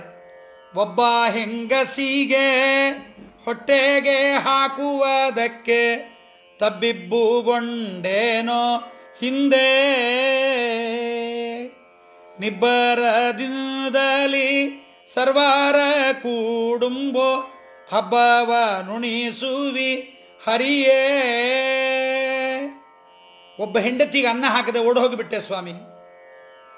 ಇವತ್ತೇನು ಜನ, ಏನು ಊಟ, ಏನು ಅಬ್ಬರದ ಊಟ. ಹಬ್ಬ, ಇದು ಒಂದರ್ಥ, ಮೇಲ್ನೋಟದ ಅರ್ಥ. ವಿಜಯದಾಸರೇ ಹೊಳೆಸಿದ ಮತ್ತೊಂದು ಅರ್ಥ ಸಂಪ್ರದಾಯದಲ್ಲೂ ಹೇಳ್ತಾರೆ. ಒಬ್ಬ ಹೆಂಗಸಿಗೆ ಅಂದರೆ ಬುದ್ಧಿಗೆ 36 ವರ್ಷದ ತನಕ ಬುದ್ಧಿನೇ ಹೆಂಗಸು ಅಂತಾರೆ, ಸ್ತ್ರೀ ಬುದ್ಧಿ ಅಂತ ಕರೀತಾರೆ. ಪುರಂಜನೋಪಾಖ್ಯಾನದಲ್ಲಿ ಆಚಾರ್ಯ ಹೇಳ್ತಾರೆ, ಆ ಬುದ್ಧಿಗೆ ಹಾಕಲಿಕ್ಕೆ ಏನು ನಿನ್ನ ವಿಚಾರ ಗೊತ್ತೇ ಇರಲಿಲ್ಲ. ಪುರಂದರದಾಸರ ಅನುಗ್ರಹ ಹಾಕೋ ತನಕ ಒಬ್ಬ ಹೆಂಗಸಿಗೆ ಆ ಬುದ್ಧಿಗೆ ಹಾಕಲಿಕ್ಕೆ ತತ್ವಶಾಸ್ತ್ರ, ಮಧ್ವಶಾಸ್ತ್ರ, ಪುರಾಣಗಳು ಏನೂ ಇರಲಿಲ್ಲ. ಆದರೆ ಇವತ್ತು ನಿಬ್ಬರದಿಂದಲೇ ಕಣ್ಣು ತೆಗೆದು ನೋಡಿದ್ರೆ ತತ್ವಶಾಸ್ತ್ರ, ಕಿವಿ ಪರಮಾತ್ಮನ ವಿಚಾರಗಳು, ಮೂಗಿಗೆ ಪರಮಾತ್ಮನ ನೈವೇದ್ಯ, ಬಾಯಲ್ಲಿ ಪರಮಾತ್ಮನ ವಿಚಾರಗಳು. ಇದು ಹಬ್ಬ ಆಗ್ತಾ ಇದೆ ಸ್ವಾಮಿ ಅಂತ ತಾವದನ್ನು ಒಂದರ್ಥದಲ್ಲಿ ಹೇಳ್ತಾರೆ. ಇದೊಂದು ಆಧ್ಯಾತ್ಮಿಕ ಅರ್ಥ, ಒಂದು ಲೌಕಿಕ ಅರ್ಥ, ಮತ್ತೊಂದು ಆಧ್ಯಾತ್ಮಿಕ ಅರ್ಥ. ಇನ್ನೊಂದು ಅರ್ಥ ನೋಡಿದಾಗ ಇನ್ನೊಂದು ನುಡಿಯಲ್ಲಿ ಸಂಜೆ ತನಕ ಇದ್ದು ಸಣ್ಣ ಸೌಟಿನ ತುಂಬ ಗಂಜಿ ಕಾಣದೆ ಬಳಲಿದೆನೋ, ವ್ಯಂಜನ ಮೊದಲಾದ ನಾನಾರ ಸಂಗಳ ಭುಂಜಿಸುವುದು ಮತ್ತೇನೋ, ನಿನ್ನಾವಲುಮೆಯುಲ್ಲ ನಿಖಿಲ ಜನರು ಬಂದು ಮನ್ನಿಸುವರು ಮಹಾರಾಯ. ಮೇಲಿನ ಲೌಕಿಕ ಅರ್ಥ, ಸಾಯಂಕಾಲ ತನಕ ಛಾಗಿ ಕೇಶವರಾಯನ ಮನೆಗೆ ಬರುವಾಗ ತಹಶೀಲ್ದಾರ್ ರಾಘವೇಂದ್ರಾಯನ ಮನೆಯಲ್ಲಿ ಅನೇಕ ಕಡೆಗಳಲ್ಲಿ ಒಂದು ಸೌಟಿನ ತುಂಬ ಅನ್ನ ಸಿಗಲಿಲ್ಲ ಸ್ವಾಮಿ, ಒಂದು ಸೌಟು ಗಂಜಿ ಕೂಡ ನನಗಲ್ಲಿ ಸಿಗಲಿಲ್ಲ. ಆದರೆ ಇವತ್ತು ನೋಡಿದ್ರೆ ಏನು ಬಗೆ ಬಗೆಯ ಪದಾರ್ಥಗಳು, ಚಟ್ನಿ ಏನು, ಕೋಸಂಬರಿ ಏನು, ಬಗೆ ಬಗೆಯ ಪದಾರ್ಥಗಳೆಲ್ಲ ನಮಗೆ ಸಿಗುತ್ತಾ ಇದೆ ಅಂತ ಇವತ್ತಿನ ಆನಂದವನ್ನು ಹೇಳ್ತಾ ಇದ್ದಾರೆ ಅಂತ. ಅಂದರೆ ವಿಜಯದಾಸರು ಊಟಕ್ಕೆ ಮಾರು ಹೋದರು, ದಾರಿದ್ರ್ಯವನ್ನು ಬೈತಾ ಇದ್ದಾರೆ ಅಂತ ತಾನೇ ಇದನ್ನು ನೋಡಿದ್ರೆ ಅರ್ಥ ಆಗಬೇಕು. ದೇವರ ಒಲಮೆಯಾಗಿ ಊಟ ಸಿಕ್ಕಿಬಿಡ್ತು ಅಂತ ತಾನೇ ಹೇಳ್ತಾರೆ. ಅಲ್ಲ, ಸಂಜೆ ತನಕ ಇದ್ದು, ಸಂಜೆ ಅಂದರೆ ಯಾವುದು? ಜೀವನದ ಕೊನೆಯ ಘಟ್ಟ. ಸಣ್ಣ ಸೌಟಿನ ತುಂಬ, ಈ ಮಾನವ ದೇಹವೇ ಸಣ್ಣ ಸೌಟು. ಇಲ್ಲಿ ಗಂಜಿ ಅಂದರೆ ಜ್ಞಾನಭಕ್ತಿ ವೈರಾಗ್ಯಾದಿಗಳು. ಸಂಜೆ ತನಕ ಇದ್ದು ಸಣ್ಣ ಸೌಟಿನ ತುಂಬ ಗಂಜಿ ಕಾಣದೆ ಬಳಲಿದೆನೋ, ವ್ಯಂಜನ ಮೊದಲಾದ. ಇವತ್ತೇನು ಸ್ವಾಮಿ, ಇವತ್ತು ಸಕಲ ಶಬ್ದಗಳು, ಸಕಲಾಕ್ಷರಗಳು, ಲೌಕಿಕ ವೈದಿಕಗಳೆಲ್ಲವೂ ಕೂಡ ಪರಮಾತ್ಮನದು, ಪರಮಾತ್ಮನನ್ನೇ ಹೇಳುತ್ತೆ ಅಂತ ಸಕಲ ಶಬ್ದ ಪ್ರವೃತ್ತಿ ನಿಮಿತ್ತ ಪರಮಾತ್ಮ ಅನ್ನುವ ಜ್ಞಾನ ಕೊಡ್ತಾ ಇದ್ಯಾ. ಇದಕ್ಕಿಂತ ದೊಡ್ಡದೇನು ಬೇಕು ಸ್ವಾಮಿ ಅಂತ ಇದೊಂದು ಅರ್ಥ.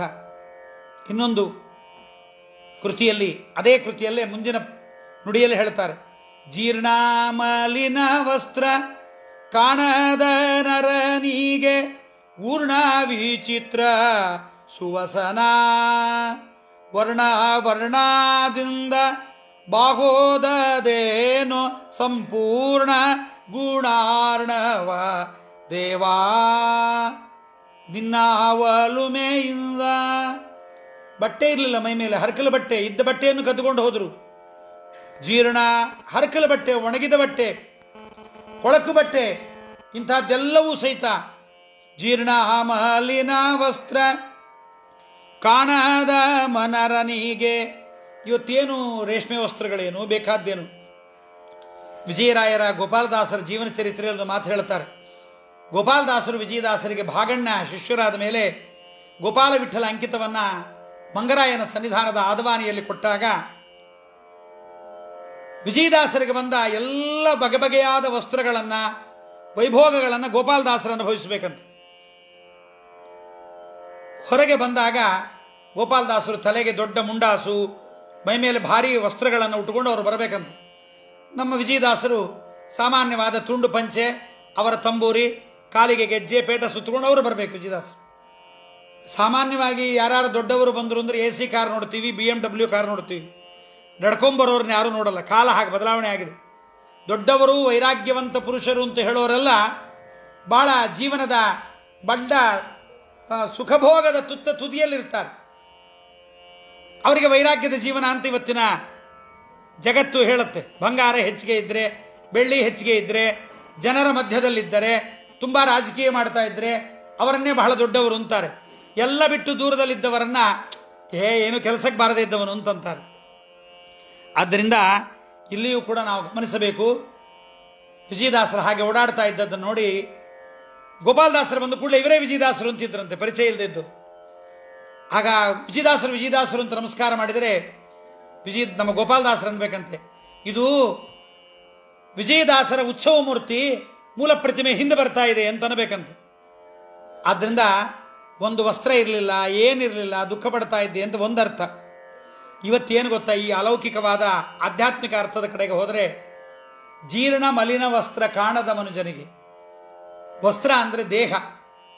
ಸಾಮಾನ್ಯವಾದ ಒಂದು ದೇಹವನ್ನು ಪಡೆಯಲಿಕ್ಕೆ ನನ್ನಲ್ಲಿ ಪುಣ್ಯ ಇಲ್ಲ. ಜೀರ್ಣವಾದ ರೋಗಗ್ರಸ್ತವಾದ ಯಾವುದೋ ಪಶು ದೇಹವನ್ನು ಪಡೆಯಲಿಕ್ಕೂ ಅಯೋಗ್ಯನಾದ ನನ್ನಂತಹ ಜೀವನಿಗೆ ಅದ್ಭುತವಾಗಿರತಕ್ಕಂತಹ ದೇವರ ದರ್ಶನ ಮಾಡಿಸಿದ, ಅಪರೋಕ್ಷ ಜ್ಞಾನವನ್ನು ಮಾಡಿಸಿದ ಈ ದೇಹವನ್ನು ನೀ ಕೊಟ್ಟಿಯಲ್ಲ, ಇದೇ ದೊಡ್ಡ ವಸ್ತ್ರ. ಆದ್ದರಿಂದ ವರ್ಣದಿಂದ ಬಹು ಬಗೆಯಿಂದ ದೇವರ ದರ್ಶನ, ಪರಮಾತ್ಮನ ದರ್ಶನ, ಭಗವದ್ಭಕ್ತರ ದರ್ಶನ ಆಗುತ್ತಾ ಇದೆ ಅಂತ ಇದೊಂದು ಅರ್ಥ. ಮುಂದಿನ ನುಡಿಯಲ್ಲಿ ನೀಚೋಚ್ಚ ತಿಳಿಯದೆ ಸರ್ವರ ಚರಣಕ್ಕೆ ಚಾಚಿದೆ ನೊಸಲ ಹಸ್ತಗಳ, ಯೋಚಿಸಿ ನೋಡಲು ಸೋಜಿಗವಾಗಿದೆ ವಾಚಕ್ಕೆ ನಿಲುಕದೋ ಹರಿಯೇ. ಅವತ್ತು ಅಪರೋಕ್ಷ ಜ್ಞಾನ ಆಗೋದಕ್ಕಿಂತ ಮುಂಚೆ ಯಾರು ದೊಡ್ಡವರು, ಯಾರು ಅಪರೋಕ್ಷ ಜ್ಞಾನಿಗಳು, ಯಾರು ಅಪರೋಕ್ಷಗಳು, ಯಾರು ಸಾಧಕರು, ಯಾರು ಅಯೋಗ್ಯರೋ ತಿಳಿತಿಲ್ಲ. ಕಂಡವರಿಗೆಲ್ಲ ನಮಸ್ಕಾರ ಮಾಡ್ತಿದ್ದೆ, ಸ್ವಾಮಿ ಸ್ವಾಮಿ ಊಟಕ್ಕೆ ಹಾಕ್ರಿ, ಅನ್ನ ಕೊಡ್ರಿ ಅಂತ. ಇವತ್ತು ಅವರೆಲ್ಲ ಬಂದು ನಮಸ್ಕಾರ ಹಾಕ್ತಾರೆ. ಅವರು ನಮ್ಮ ಮನೆಗೆ ಬಂದಿದ್ರು, ನಮ್ಮನ್ನು ಅನ್ನ ಕೇಳಿದ್ರು, ಅಯ್ಯೋ ಗೊತ್ತಾಗಲಿಲ್ಲ ಅಂತ. ಇದು ಹಳೆ ಕಥೆ.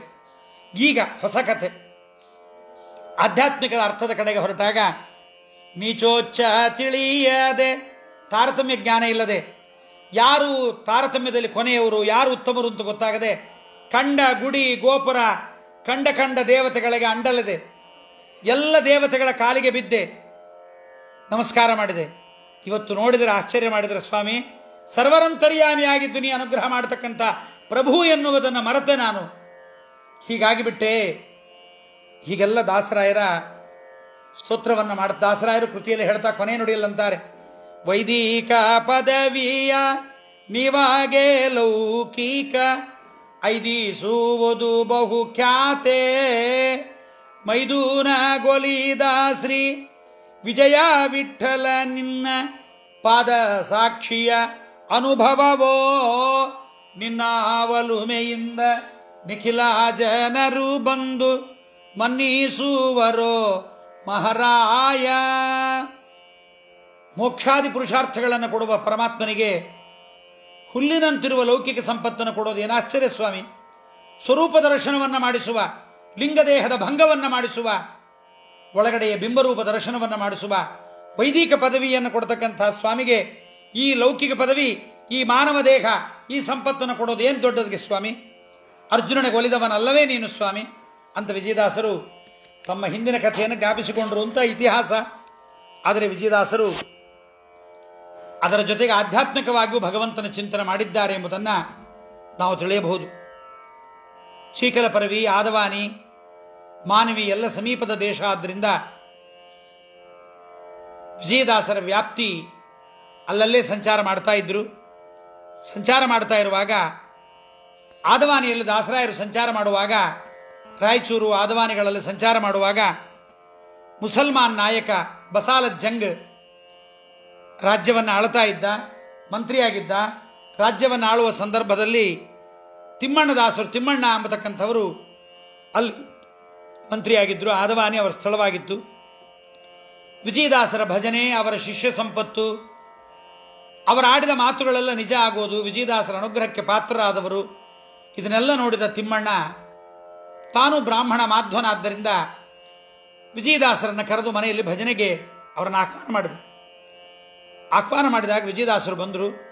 ತಿಮ್ಮಣ್ಣ ಬಹಳ ಭಕ್ತಿ ಶ್ರದ್ಧೆಗಳಿಂದ ವಿಜಯದಾಸರ ಮುಂದೆ ಕೂತ ಅವರ ನುಡಿಗಳನ್ನು ಕೇಳಿದ. ಮನಃಪರಿವರ್ತನೆ ಆಗಿಬಿಡ್ತು. ಪರಮಾತ್ಮನಲ್ಲಿ ಭಕ್ತಿ ಉದ್ರೇಕ ಆಯಿತು. ದೇವರ ಸೇವೆ ಮಾಡಬೇಕಾಗಿದ್ದ ನಾನು ಒಬ್ಬ ನರನ ಸೇವೆ ಮಾಡ್ತಾ ಇದ್ದೀನಿ. ಇದೇನು ಉಚಿತ, ಸರಿ ಹೋಗಲಿಲ್ಲ. ದಾಸರಾಯರಿಗೆ ಶರಣಾಗತರಾದರು.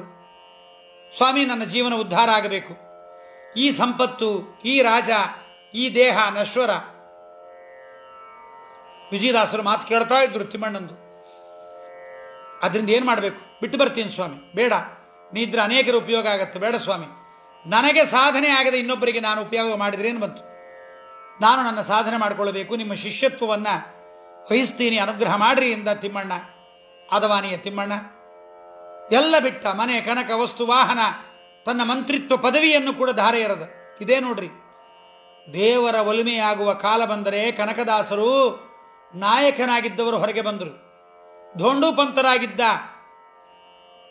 ರಘುನಾಥ ಧೋಂಡು ಪಂತರು ಟೀಕಾರಾಯರಾದರು. ಅಪಾರವಾದ ಸಂಪತ್ತಿನ ಮಧ್ಯದಲ್ಲಿದ್ದ ಪುರಂದರದಾಸರು, ಶ್ರೀನಿವಾಸ ನಾಯಕರು ಪುರಂದರದಾಸರಾದರು. ತನಗೆ ದರ್ಶನ ಕೊಡದೆ ಪರಮಾತ್ಮ ಯಾರಿಗೋ ದರ್ಶನ ಕೊಟ್ಟ, ಕಳ್ಳರಿಗೆ ದರ್ಶನ ಕೊಟ್ಟ ಅಂದ ಯಾದವಾರ್ಯರು ಛೀ ಸಂಪತ್ತಿಗೆ ಬೆಂಕಿ ಹಾಕ ಅಂತ ವೇದೇಶ ತೀರ್ಥರ ಬಳಿಗೆ ಬಂದು ಮಹಾ ಟಿಪ್ಪಣಿಕಾರರಾದರು. ಸಂಪತ್ತು ಶಾಶ್ವತವಲ್ಲ, ಸಂಪತ್ತೇ ಮುಖ್ಯವಲ್ಲ, ಇದನ್ನು ಅರಿಯಬೇಕು. ಅದಕ್ಕೆ ಇಂಥ ಅನೇಕ ಜನ ಜ್ಞಾನಿಗಳ ಜೀವನದ ದರ್ಶನವನ್ನು ನಾವು ಮಾಡಬೇಕು. ದೊಡ್ಡವರ ಜ್ಞಾನಿಗಳ ಕಥೆಗಳನ್ನು ಕೇಳಬೇಕು. ಕೇಳಿದಾಗಲೇ ನಮಗೆ ಉದ್ಧಾರದ ಮಾರ್ಗ. ಆದ್ದರಿಂದ ತಿಮ್ಮಣ್ಣ, ಮಂತ್ರಿ ತಿಮ್ಮಣ್ಣ ದಾಸರ ಹಿಂದೆ ಸಂಚಾರ ಮಾಡಲಿಕ್ಕೆ ಪ್ರಾರಂಭ ಮಾಡಿಬಿಟ್ಟೆ. ಯೋಗ್ಯ ಕಾಲವನ್ನು ನೋಡಿ ಉಪದೇಶಾದಿಗಳನ್ನು ಮಾಡಿ ಅವನಿಗೆ ಬಿಂಬ ದರ್ಶನವನ್ನು ಮಾಡಿಸಿ ವೇಣುಗೋಪಾಲ ಎಂಬತಕ್ಕಂಥ ವೇಣುಗೋಪಾಲ ವಿಠಲ ಎಂಬತಕ್ಕಂಥ ಅಂಕಿತವನ್ನು ಕೊಟ್ಟು ಅದರ ಮೇಲೊಂದು ದೇವರ ನಾಮವನ್ನು ಮಾಡಿ, ಸ್ವಾಮಿ ನೀನೇ ಇವನಿಗೆ ಅನುಗ್ರಹ ಮಾಡಿದ್ದೀಯಾ ಎಂಬುದಾಗಿ ಉದ್ಧಾರವನ್ನು ಮಾಡಿದ್ದಾರೆ ವಿಜಯದಾಸರು. ಮುಂದೆ ವಿಜಯದಾಸರು ತಮಗೆ ಅನುಗ್ರಹವನ್ನು ಮಾಡಿ ತಮ್ಮನ್ನು ಈ ಜೀವನಕ್ಕೆ ಕರೆತಂದು ಎಲ್ಲೋ ಹಾಳಾಗಿ ಹೋಗಬೇಕಾಗಿದ್ದ ಅಲ್ಪನಾದ ತನ್ನನ್ನು ಉದ್ಧಾರ ಮಾಡಿದ ಪರಮಗುರುಗಳು ಪುರಂದರದಾಸರು. ಅವರ ಆರಾಧನೆಯನ್ನು ಹಂಪಿಯಲ್ಲಿ ಪ್ರತಿ ವರ್ಷ ನಮ್ಮ ವಿಜಯದಾಸರು 16 ದಿವಸಗಳ ಕಾಲ ಅನೇಕ ಜನರ ಮಧ್ಯದಲ್ಲಿ ಜ್ಞಾನಸತ್ರವನ್ನು ಮಾಡ್ತಾ ಇರ್ತಾರೆ. ಬಹಳ ಅದ್ಭುತವಾದ ಜ್ಞಾನಸತ್ರ ನಡೆಸ್ತಾ ಇದ್ದಾರೆ ವಿಜಯದಾಸರು. ಅದ್ಭುತವಾದ ಜ್ಞಾನಸತ್ರ ನಡೆಸ್ತಾ ಇರುವಾಗ ಅನೇಕರು ಬಂದು ಊಟ ಮಾಡ್ತಾ ಇದ್ರು. ಅವರೆಲ್ಲ ಹೇಳ್ತಾ ಇದ್ರಂತೆ, ದಾಸರೇ 10 ದಿವಸ ನಮಗೆ ಜೀವನದ ಭಯ ತಪ್ಪಿಸಿದ್ರಿ, ದಾರಿದ್ರ್ಯದ ಭಯ ತಪ್ಪಿತು, ಮನೆಯಲ್ಲಿ ಅನ್ನಕ್ಕೆ ಗತಿ ಇರಲಿಲ್ಲ, ಊಟ ಹಾಕಿದ್ರಿ ಅಂತ. ವಿಜಯದಾಸರು ಅನ್ಬೇಕಂತ, ಇನ್ನು ಆ ಚಿಂತೆ ಇರಲ್ಲ ನಿಮಗೆ, ವಿಜಯ ವಿಠಲ ಊಟ ಮಾಡಿಸಿದ್ದಾನೆ, ಆ ಭಯ ಇರಲ್ಲ, ಹೋಗಿ ಬನ್ನಿ ಎನ್ನಬೇಕಂತ. ಅಂಥ ಒಂದು ಕಡೆಗೆ ಒಬ್ಬ ಹೆಣ್ಣು ಮಗಳು ಬಂದಿದ್ದಾಳೆ. ದಾಸರಾಯರ ವಿಜಯದಾಸರ ಆ ಒಂದು ಜ್ಞಾನಸತ್ರದಲ್ಲಿ 10 ದಿವಸ ಊಟ ಕಳೆಯುತ್ತೆ ಅಂತ ತನ್ನೆಲ್ಲ ಸಂಪತ್ತುಗಳನ್ನು ಕಳ್ಕೊಂಡು, ಗಂಡನನ್ನು ಕಳ್ಕೊಂಡು, ವಿಧವೆಯಾಗಿ ಸಮಾಜದಿಂದ ದೂರಳಾಗಿ, ಅತ್ತೆ ಮಾವಂದರ ಮನೆಯಿಂದ ಹೊರಹಾಕಿ, ತವರಿನಿಂದ ಹೊರಗೆ ಹಾಕಿ, ಒಂದೇ ಒಂದು ಸಣ್ಣ ಕೂಸು, ಸ್ನಾನ ಇಲ್ಲ, ಉಪಚಾರವಿಲ್ಲದೆ ಇದ್ದ ಕೂಸು, ಅದನ್ನು ಕಟ್ಟಿಕೊಂಡು ಬಂದಿದ್ದಾಳೆ. ಊಟಕ್ಕೆ ಕೂತ್ಕೋಬೇಕು, ಒಳ್ಳೆ ಅಡಿಗೆ ವಾಸನೆ ಬರ್ತಾ ಇದೆ, ಜನಸಮ್ಮರ್ದ, ಊಟಕ್ಕೆ ಕೂಡ್ಲಿಕ್ಕೆ ನೋಡ್ತಾಳೆ. ಇವಳ ಕೈಯಲ್ಲಿದ್ದ ಮಗು ವಿಧವೆ. ಪುರಂದರದಾಸರೊಂದು ಕಡೆ ಅಂತಾರೆ, ಗಂಡನಿಲ್ಲದೆ ಇದ್ದ ವ್ಯಕ್ತಿಯನ್ನ ಸಮಾಜ ಹೇಗೆ ನೋಡತ್ತೆ ಅಂತ. ರಮಣನಿಲ್ಲದ ನಾರಿ ಪರರ ಕಣ್ಣಿಗೆ ಮಾರಿ, ರಮಣನಿಲ್ಲದ ನಾರಿ ಪರರ ಕಣ್ಣಿಗೆ ಮಾರಿ, ಹಡೆದವರ ಕರಳ ಕುಯ್ಯುವಂತ ಚೂರಿ. ಹೆತ್ತವರ ಕರಳನ್ನು ಕುಯ್ದು ಬಿಡ್ತಾಳಂತೆ ಗಂಡ ಇಲ್ಲದೆ ಇದ್ದ ಮಗಳು. ತಂದೆ ತಾಯಿಗಳು ದೂರ ಹಾಕಿದರು, ಬಂಧು ಬಾಂಧವರು ದೂರ ಹಾಕಿದರು. ಊಟ ನಡೆಯುತ್ತೆ ಅಂತ ಬಂದಿದ್ದಾಳೆ. ಊಟಕ್ಕೆ ಕೂತ್ಕೋಬೇಕು ಅಂದ್ರೆ ಇವಳ ಕೈಯಲ್ಲಿದ್ದ ಮಗು, ಇವಳ ವೈಧವ್ಯದ ಲಕ್ಷಣ, ಜೊತೆಗೆ ದಾರಿದ್ರ್ಯ. ವೈಧವ್ಯದಲ್ಲೂ ಸಂಪತ್ತಿದ್ರೆ ಜನ ಗೌರವಿಸ್ತಾರ್ರಿ. ವಿಧವೆಯರಾದರೂ ಮೈ ಮೇಲೆ ಬಂಗಾರ ಇದ್ದರೆ, ಕೊರಳಲ್ಲಿ ಸರ ಇದ್ದರೆ, ರೇಷ್ಮೆ ಸೀರೆ ಉಟ್ಟುಕೊಂಡಿದ್ರೆ ವಿಧವೆಯನ್ನು ಗೌರವಿಸುವ ಕಾಲ ಬಂದಿದೆ. ಅಗೌರವ ಏನು ಮಾಡೋದಿಲ್ಲ ಈಗೆಲ್ಲ. ಅದೇ ಸಂಪತ್ತಿಲ್ಲದೆ ಇದ್ದ ವಿಧವೆಯಾದರೆ ಮನೆ ಕೆಲಸಕ್ಕೆ ಬಾ ಅಂತಾರೆ, ಊಟ ಮಾಡಿದರೆ ತುಂಬ ಊಟ ಮಾಡ್ತಾರೆ ಅಂತಾಳೆ, ಕೆಲಸ ಮಾಡಿದರೆ ಅಷ್ಟು ಸಾಕಾಗಲ್ಲ ಅಂತಾರೆ. ಪುರಂದರದಾಸರು ಆಗಿನ ಕಾಲದ ಚಿತ್ರಣವನ್ನು ಒಂದು ಕೃತಿಯಲ್ಲಿ ತೋರಿಸ್ತಾರೆ ಪುರಂದರದಾಸರು.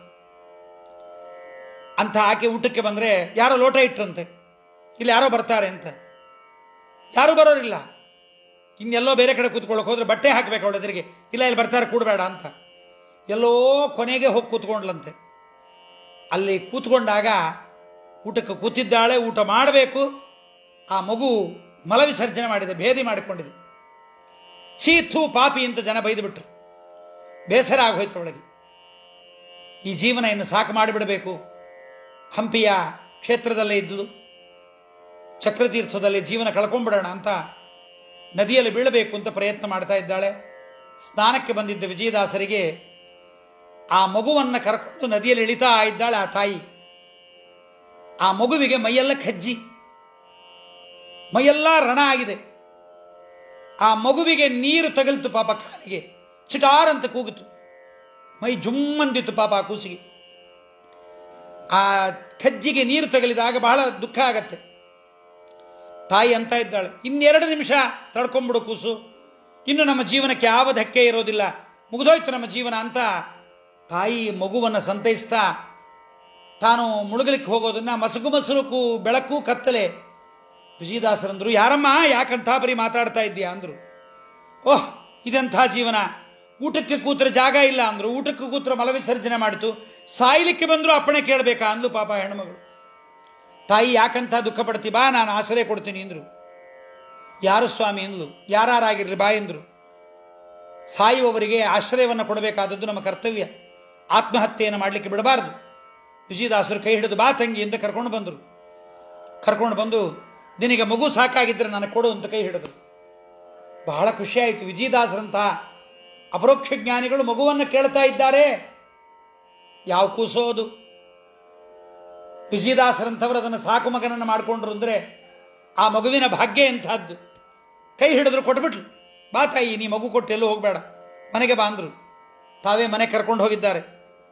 ಮನೆಗೆ ಕರ್ಕೊಂಡು ಬಂದು ಆ ಹುಡುಗನಿಗೆ ಶ್ರೇಷ್ಠವಾದ ರೀತಿಯಲ್ಲಿ ಆಶೀರ್ವಾದವನ್ನು ಮಾಡಿ ಮೈಯಲ್ಲೇ ಇದ್ದ ರೋಗವನ್ನು ಪರಿಹಾರ ಮಾಡಿ ಅವನಿಗೆ ಹೆಸರಿಟ್ಟಿದ್ಯಾಮ ಅಂತ ಕೇಳಿದರು. ಎಲ್ಲಿ ಸ್ವಾಮಿ, ಹೊಟ್ಟೆಗೆ ಅನ್ನ ಇಲ್ಲ, ಹೆಸರೆಲ್ಲಿ ಎಂದ್ಲು. ಮೋಹನ ಅಂತ ನಾಮಕರಣ ಮಾಡಿದ್ದಾರೆ. ಪರಮಾತ್ಮನ ನಾಮಸ್ಮರಣೆ ಬರಲಿ ಇಂಥ ಮೋಹನ ಪರಮಾತ್ಮನನ್ನು ಸ್ಮರಣೆ ಮಾಡಿದ್ದಾರೆ. ಆದ್ದರಿಂದ ದೇವರನ್ನು ಪ್ರಾರ್ಥನೆ ಮಾಡಿ ಆ ಮಗುವನ್ನು ಪವಿತ್ರವಾದ ತುಂಗಾಭದ್ರಾ ನದಿಯಲ್ಲಿ ಸ್ನಾನ ಮಾಡಿಸೋದನ್ನು ಪರಮ ಪವಿತ್ರವನ್ನಾಗಿ ಮಾಡೋದಕ್ಕಿದ್ದ ಎಲ್ಲ ಪಾಪಗಳನ್ನು ಕಳೆದು ಹೇಗೆ ನಾರದರ ಆಶೀರ್ವಾದದಿಂದ ಧ್ರುವ ಉದ್ಧಾರ ಆದ, ಪ್ರಹ್ಲಾದರಾಜನ ತಲೆಯ ಮೇಲೆ ಕೈ ಇಟ್ಟಾಗ ಪ್ರಹ್ಲಾದರಾಜನೊಳಗಿದ್ದ ಭಗವದ್ ದರ್ಶನಕ್ಕೆ ಅಡ್ಡಿಯಾಗಿದ್ದ ಪಾಪಗಳೆಲ್ಲ ಹೇಗೆ ನಾಶವಾಯಿತು, ದೊಡ್ಡವರ ದರ್ಶನ, ದೊಡ್ಡವರ ಸ್ಪರ್ಶ ಇವೆಲ್ಲವೂ ನಮ್ಮನ್ನು ಉದ್ಧಾರ ಮಾಡುತ್ತೆ. ಹಾಗಾಗಿ ಆ ಕೂಸು ಆಶೀರ್ವಾದವನ್ನು ಮಾಡ್ತಾ ಇದ್ದಾರೆ.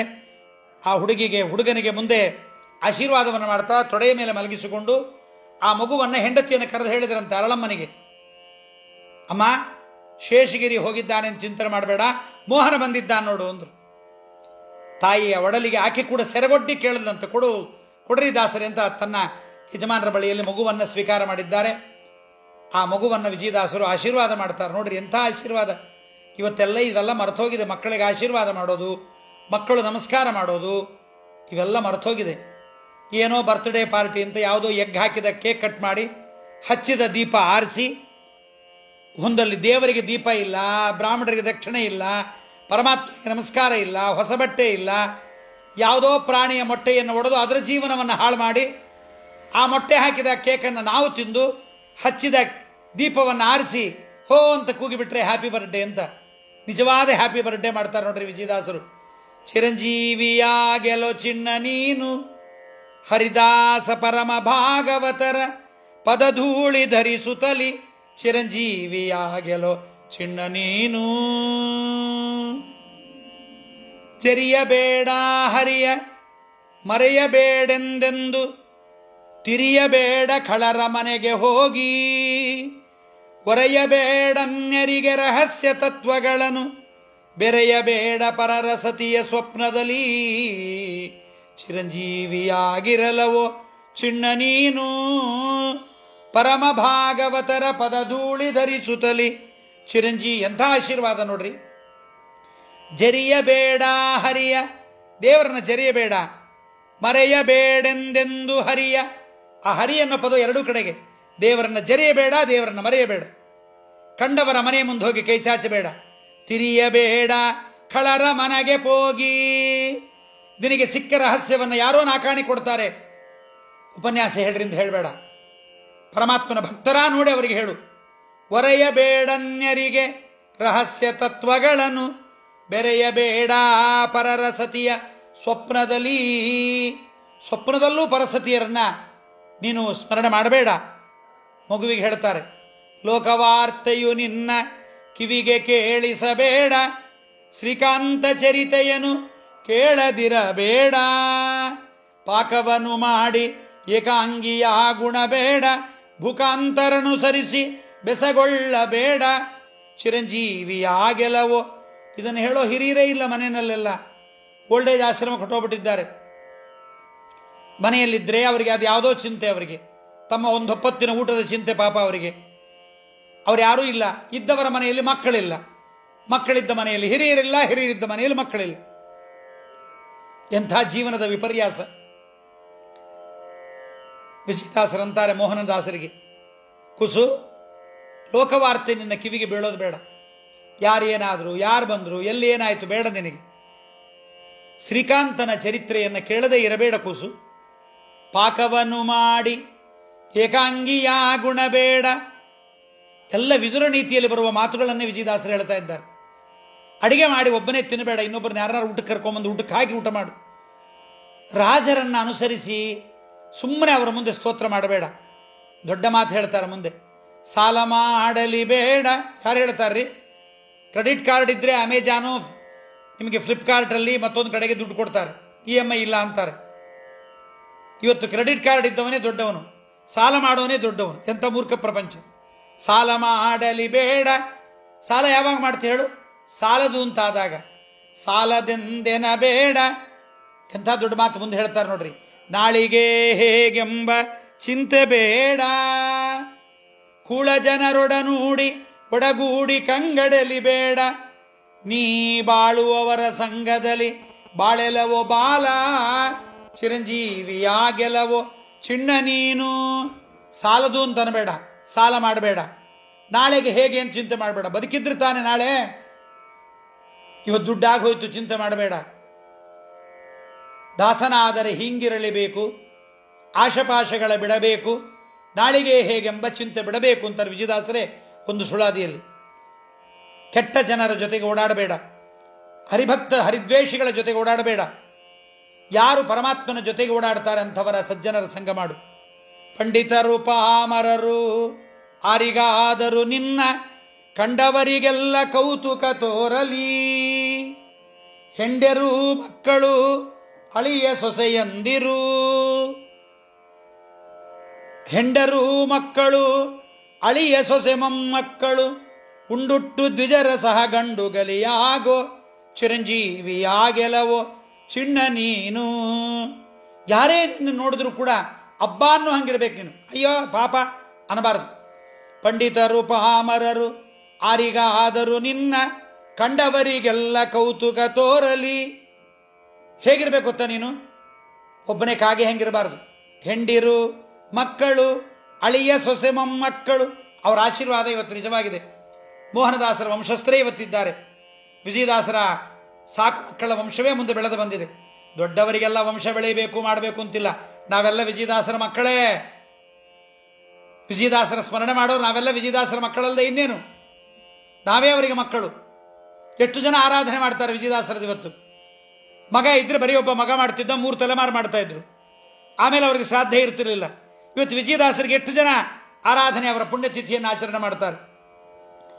ಉಂಡುಟ್ಟು ದ್ವಿಜರ ಸಹ ಗಂಡು ಗಲಿಯಾಗೋ, ಮಂದಮತಿಗಳ ಕೂಡ ಮಾತಾಡಲಿ ಬೇಡ, ನಿಂದಕರ ಕಣ್ಣೆತ್ತಿ ನೋಡಬೇಡ, ಇಂದಿರೇಯರ ಶ್ರೀ ವಿಜಯ ವಿಠಲನ ಚರಣ ದ್ವಂದ್ವದಲ್ಲಿ ಮಸ್ತಕ ಬಿಡದಿರಬೇಡ, ಚಿರಂಜೀವಿಯಾಗೆಲವೋ ಚಿಣ್ಣ ನೀನು. ಮೂರ್ಖರ ಜೊತೆಗೆ, ಮಂದಮತಿಗಳು ಅಂದರೆ ಅಲ್ಪ ಪುಣ್ಯವಂತರ ಜೊತೆಗೆ ಸೇರಬೇಡ.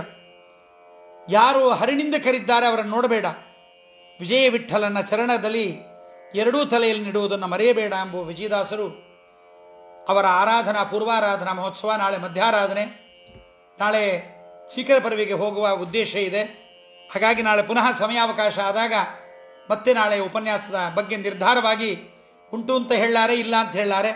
ಆದರೆ ಅಲ್ಲಿ ನಡೆಯುವ ಉಪನ್ಯಾಸವನ್ನೇ ಬ್ರಾಡ್ಕಾಸ್ಟ್ ಮಾಡ್ತೀನಿ. ಅದನ್ನೇ ಎಲ್ಲರೂ ಕೇಳಬೇಕಾಗಿ ವಿನಂತಿ. ಇವತ್ತು ಈ ವಿಜಯದಾಸರ ಸ್ಮರಣೆಯಿಂದ ಅವರ ಅಂತರ್ಯಾಮಿಯಾಗಿರತಕ್ಕಂತಹ ಭಾರತೀಯ ರಮಣ ಮುಖ್ಯ ಪ್ರಾಣ ಅಂತರ್ಗತ ಸೀತಾಪತಿ ಶ್ರೀರಾಮಚಂದ್ರ ಭಿನ್ನ ವಿಜಯ ವಿಠಲ ಸಂಪ್ರೀತನಾಗಲಿ ಅಂತ ಹೇಳ್ತಾ ಇವತ್ತಿನ ಈ ಕೃತಿ ಕುಸುಮವನ್ನು ಅವರ ಪಾದಾರವಿಂದಗಳ ಅರ್ಪಣೆ ಮಾಡ್ತಾ ಶ್ರೀ ಕೃಷ್ಣಾರ್ಪಣ ಮಸ್ತು ಹರಿಯೇ ನಮಃ. ಕಾಯೇನ ವಾಚ ಮನಸೇಂದ್ರಿಯರು ಬುದ್ಧಾತ್ಮನ ವಾಂಸುತ ಸ್ವಭಾವಂ ಕರೋಮಿದ್ಯ ಸಕಲಂ ಪರಸ್ಮೈ ನಾರಾಯಣ ಏತಿ